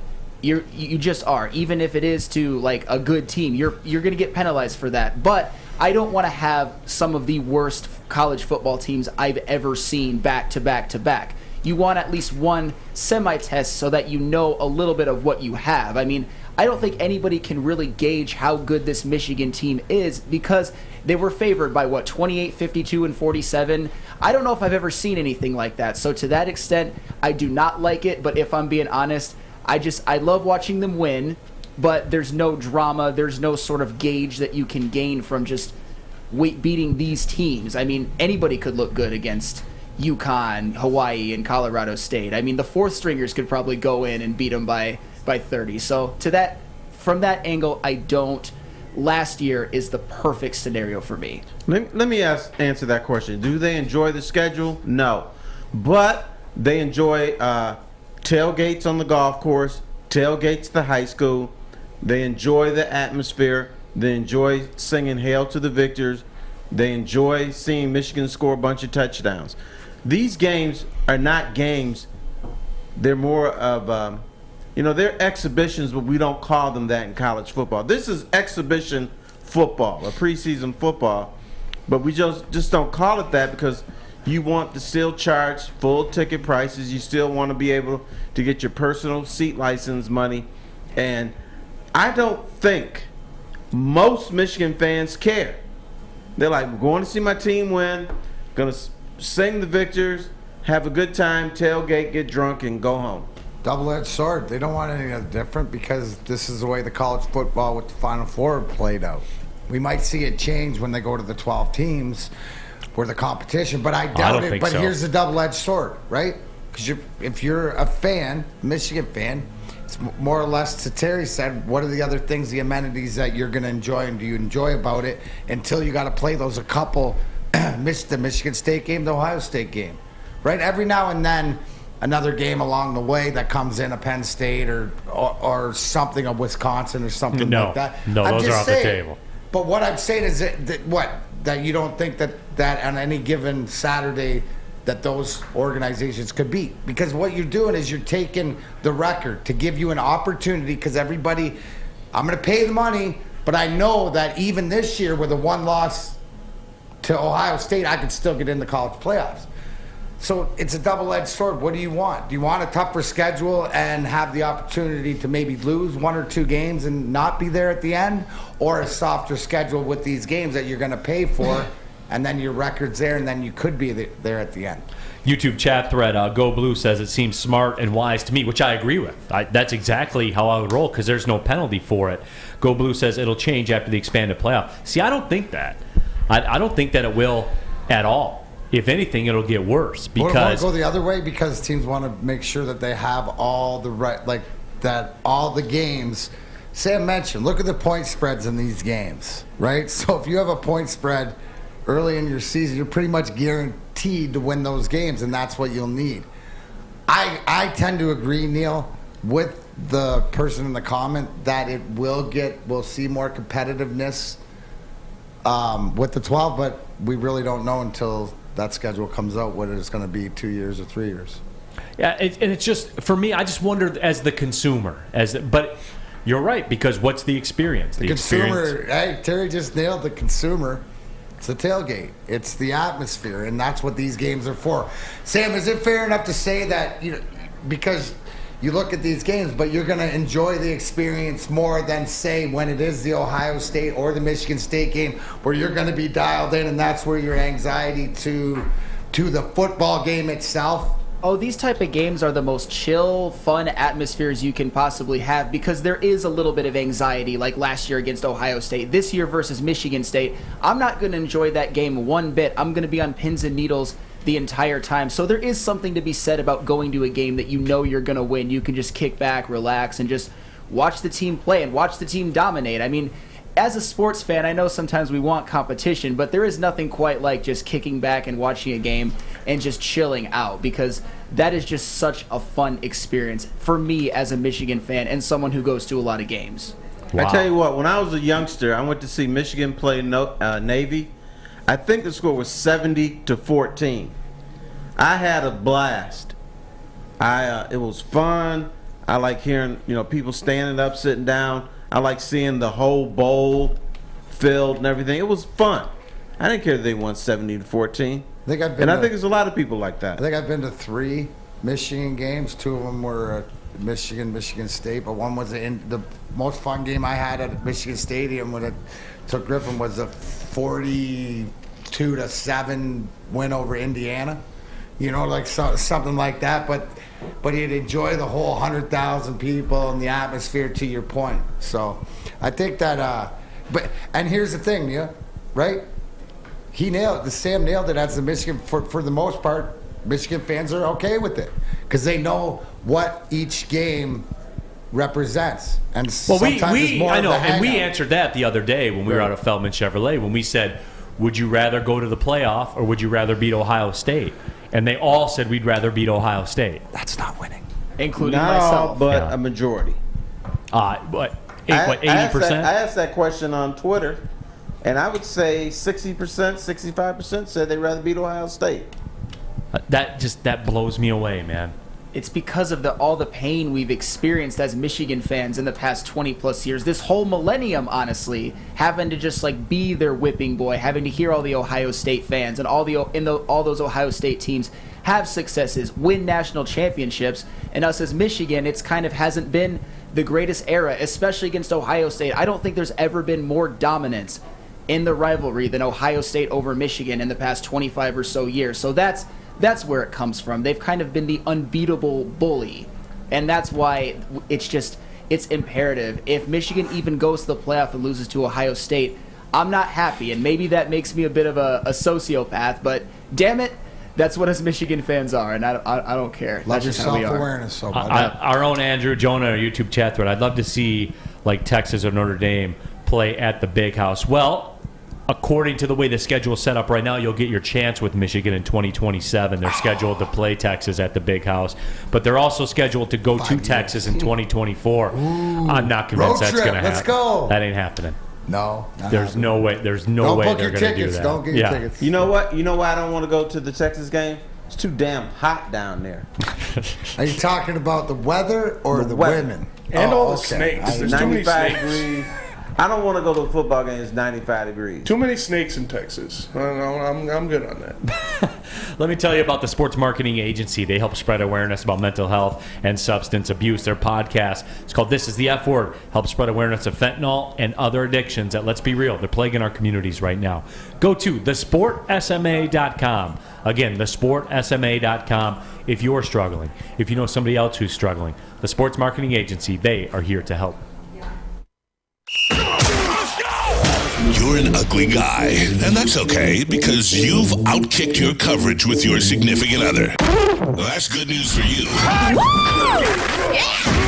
Their hotness and your notness could get you front row tickets. The Woodward Sports Network is giving you a chance to sit front row for the Detroit versus Washington football game. That's right. We're looking for the ugliest guy and the hottest girl. So fellas, come on. If you know you've outkicked your coverage, here's your chance. Post a pic of you and your superior-looking partner on Twitter or Instagram with hashtag Woodward Front Row. Follow us and tag @Woodward Sports. Hurry because we'll be selecting a winner September 16th. We can't wait to see you. Well, her. From the network that always outkicks the competition. Woodward Sports. Hi, my diamonds. It's Crystal with an X. You want to get hot and perfect like me? Here's my super easy routine. Drink at least a gallon of water before you wake up. Attach a weight to everything in your house. Sell your car and just sprint everywhere. Scream when you exhale. Don't follow Crystal with an X. Do your own thing at Planet Fitness with tons of equipment and free fitness training in our clean and spacious clubs. Join now for just $10 a month and cancel anytime. It's a great day to get some Centron in your life. Okay. There it is. Centron, here we go. Gotta grab the cranberry. Oh wait, it's 2 for $4. Gotta double up with the classic as well. Centron World, baby. Centron, available at select Kroger's, and if you want to know how, go to @CentronWorld.com. You get dope like me. You know what? Why wait?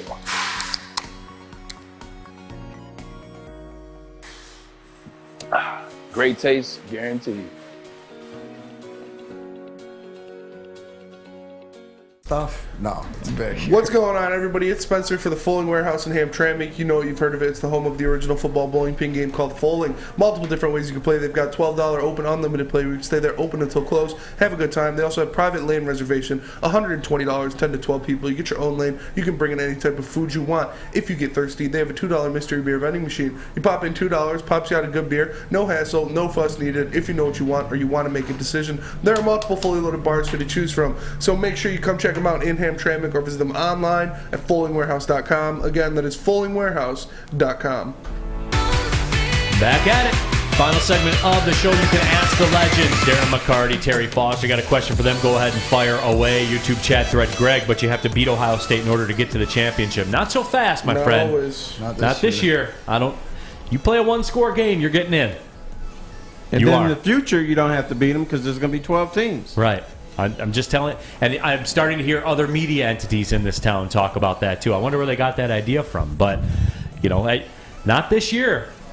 It's just the clock moves, right, the same way every day. So it depends on what time you hear it. That is true. No, that is true. We had one other one here. Here, let me just address this. I saw it. Ask D-Mac, and this is important to Steve Old Baby, Dominic Mysterio's heel turn. Listen, Rhea Ripley could get me to do anything, too. So there's one thing. I'm a big Rhea Ripley fan, and the fact that they got her whispering in his ear, I think it is good drama right there. Cody Engel says, you think Bama wants to beat Auburn or win a national title? We got to set the bar higher. So we will leave it at that. But again, as we said, you can ask the legends if you have a question for them. The away fan, D-Mac, what's the best and worst part of the offseason during your playing career? Getting back on the ice. Because here's the whole thing. You build up all these calluses and whatever from putting your equipment on every day. And then the off season comes in the summer and maybe you put your golf shoes on a few times. But you're into your workouts and stuff like this. When you got to go put that equipment on for the first time and it breaks up all those calluses. And for me, who didn't wear socks in my skates, all the foot stuff come back and stuff like. So it's just sort of this part of the year. Now guys more trained throughout the year and probably skate throughout the year, but that's the first week back on the ice, so that'd be usually 2 weeks or 3 weeks before camp started was always the roughest. The YouTube chat thread, Dave Schultz asks Neal, are you seeing all the candy corn ads in your Twitter timeline because everyone is sending you candy corn tweets? Damn algorithm. No, they do, but I'm not participating. Yeah, I'm not participating. It's not funny. Like, it's not new. So I'm not. I got a question for Darren McCarty, if I can. Yeah. Sure. If you play regular season games at 100%, what percent did you play preseason games at? And what things did you different? When you're young, trying to make the team, whatever, it's 100%. I mean, even more so until once you're established, and then you'd play 4 or 5 out of the 9 games. You'd probably try to get a tilt in there. Couple fights just to get back on the horse, and once if you're coming off injury or once you establish and you felt like your mind was up to speed and you got into game, but to your point, Terry, some of the more of the veterans is you're trying to get exhibition, the end of it done, whereas younger guys are fighting for spots. You don't have the luxury, right? So if I was ever going to turn away from a hit or maybe take the easy way out, it would be an exhibition. YouTube chat thread. Ask him. We got another Ask Neal in here. From Real Cream of Wheat, Ask Neal, why do you hate me so much? Because you're so overrated. Because the same box of you sits on the shelf for years. There's a lot of candy corn to the Cream of Wheat thing. That's why. Cream of Wheat in the chat? I guess so. If somebody shows me video of them eating candy corn in Cream of Wheat, I will give them a bobblehead. Let's go. Cream of Wheat is delicious. I don't care what you say. Tammy Chin. I love rye bread. Tammy Chin's got. That's great. Yeah. Rye bread is the best bread. Hey, do you want to go for like a turkey, cheese, and lettuce on a rye? On rye? Maybe toast it a little bit. Can you please cut their microphone, please? I'm trying to do a show, like a professional show. Where people have questions for Terry, and you people are over here talking about rye bread. And how good man. Rye bread is good without the seeds. I don't mind the seeds. But go ahead. There's seeds in rye bread? Take it to one, guys. Go ahead. No, ask Terry. No, go ahead. Take it to one. I want to answer a question. Tammy Chin. Terry, who was the one person that you really liked until you met them in person in sports? I liked, and then nobody. I didn't go around liking and disliking people. They were business associates in my mind. So I didn't really say, well, I really like this guy or I hate this guy. Who's a better person once you got to interview him than a better before? person? I would say I have different views of people than maybe the public has because they've never met some of these guys. For instance, I like Grant Hill is a different guy than the public perceives. They think, oh, he's this button-up guy and real nice and he's a preppy and everything. That's not true. Grant Hill loves to cuss. Grant Hill likes hip-hop. Grant Hill was pretty good friends with Chris Webber, who you wouldn't associate with that, and Jalen Rose. Even though they had a rocky relationship, now they've got a relationship now than they did before. He just didn't want to be in Detroit, Terry. That's it. So, cool. He could have come Great back. Guy. Great guy, just didn't want to be in Detroit. I understand it. That'll wrap up the show for today. Real quickly, Clomp Sauce. Okay, Spencer, rye bread, but cheesecake sucks. GTFOH, Yeah. That's right. The That's only- right, the only Spence. Never dessert forget. worse than Thanks for cheesecake watching, is- I like everybody. both. Thanks for watching, everybody. Big D Energy, Woodward Sports Network. See you tomorrow. Well, see you later. Cheesecake still sucks.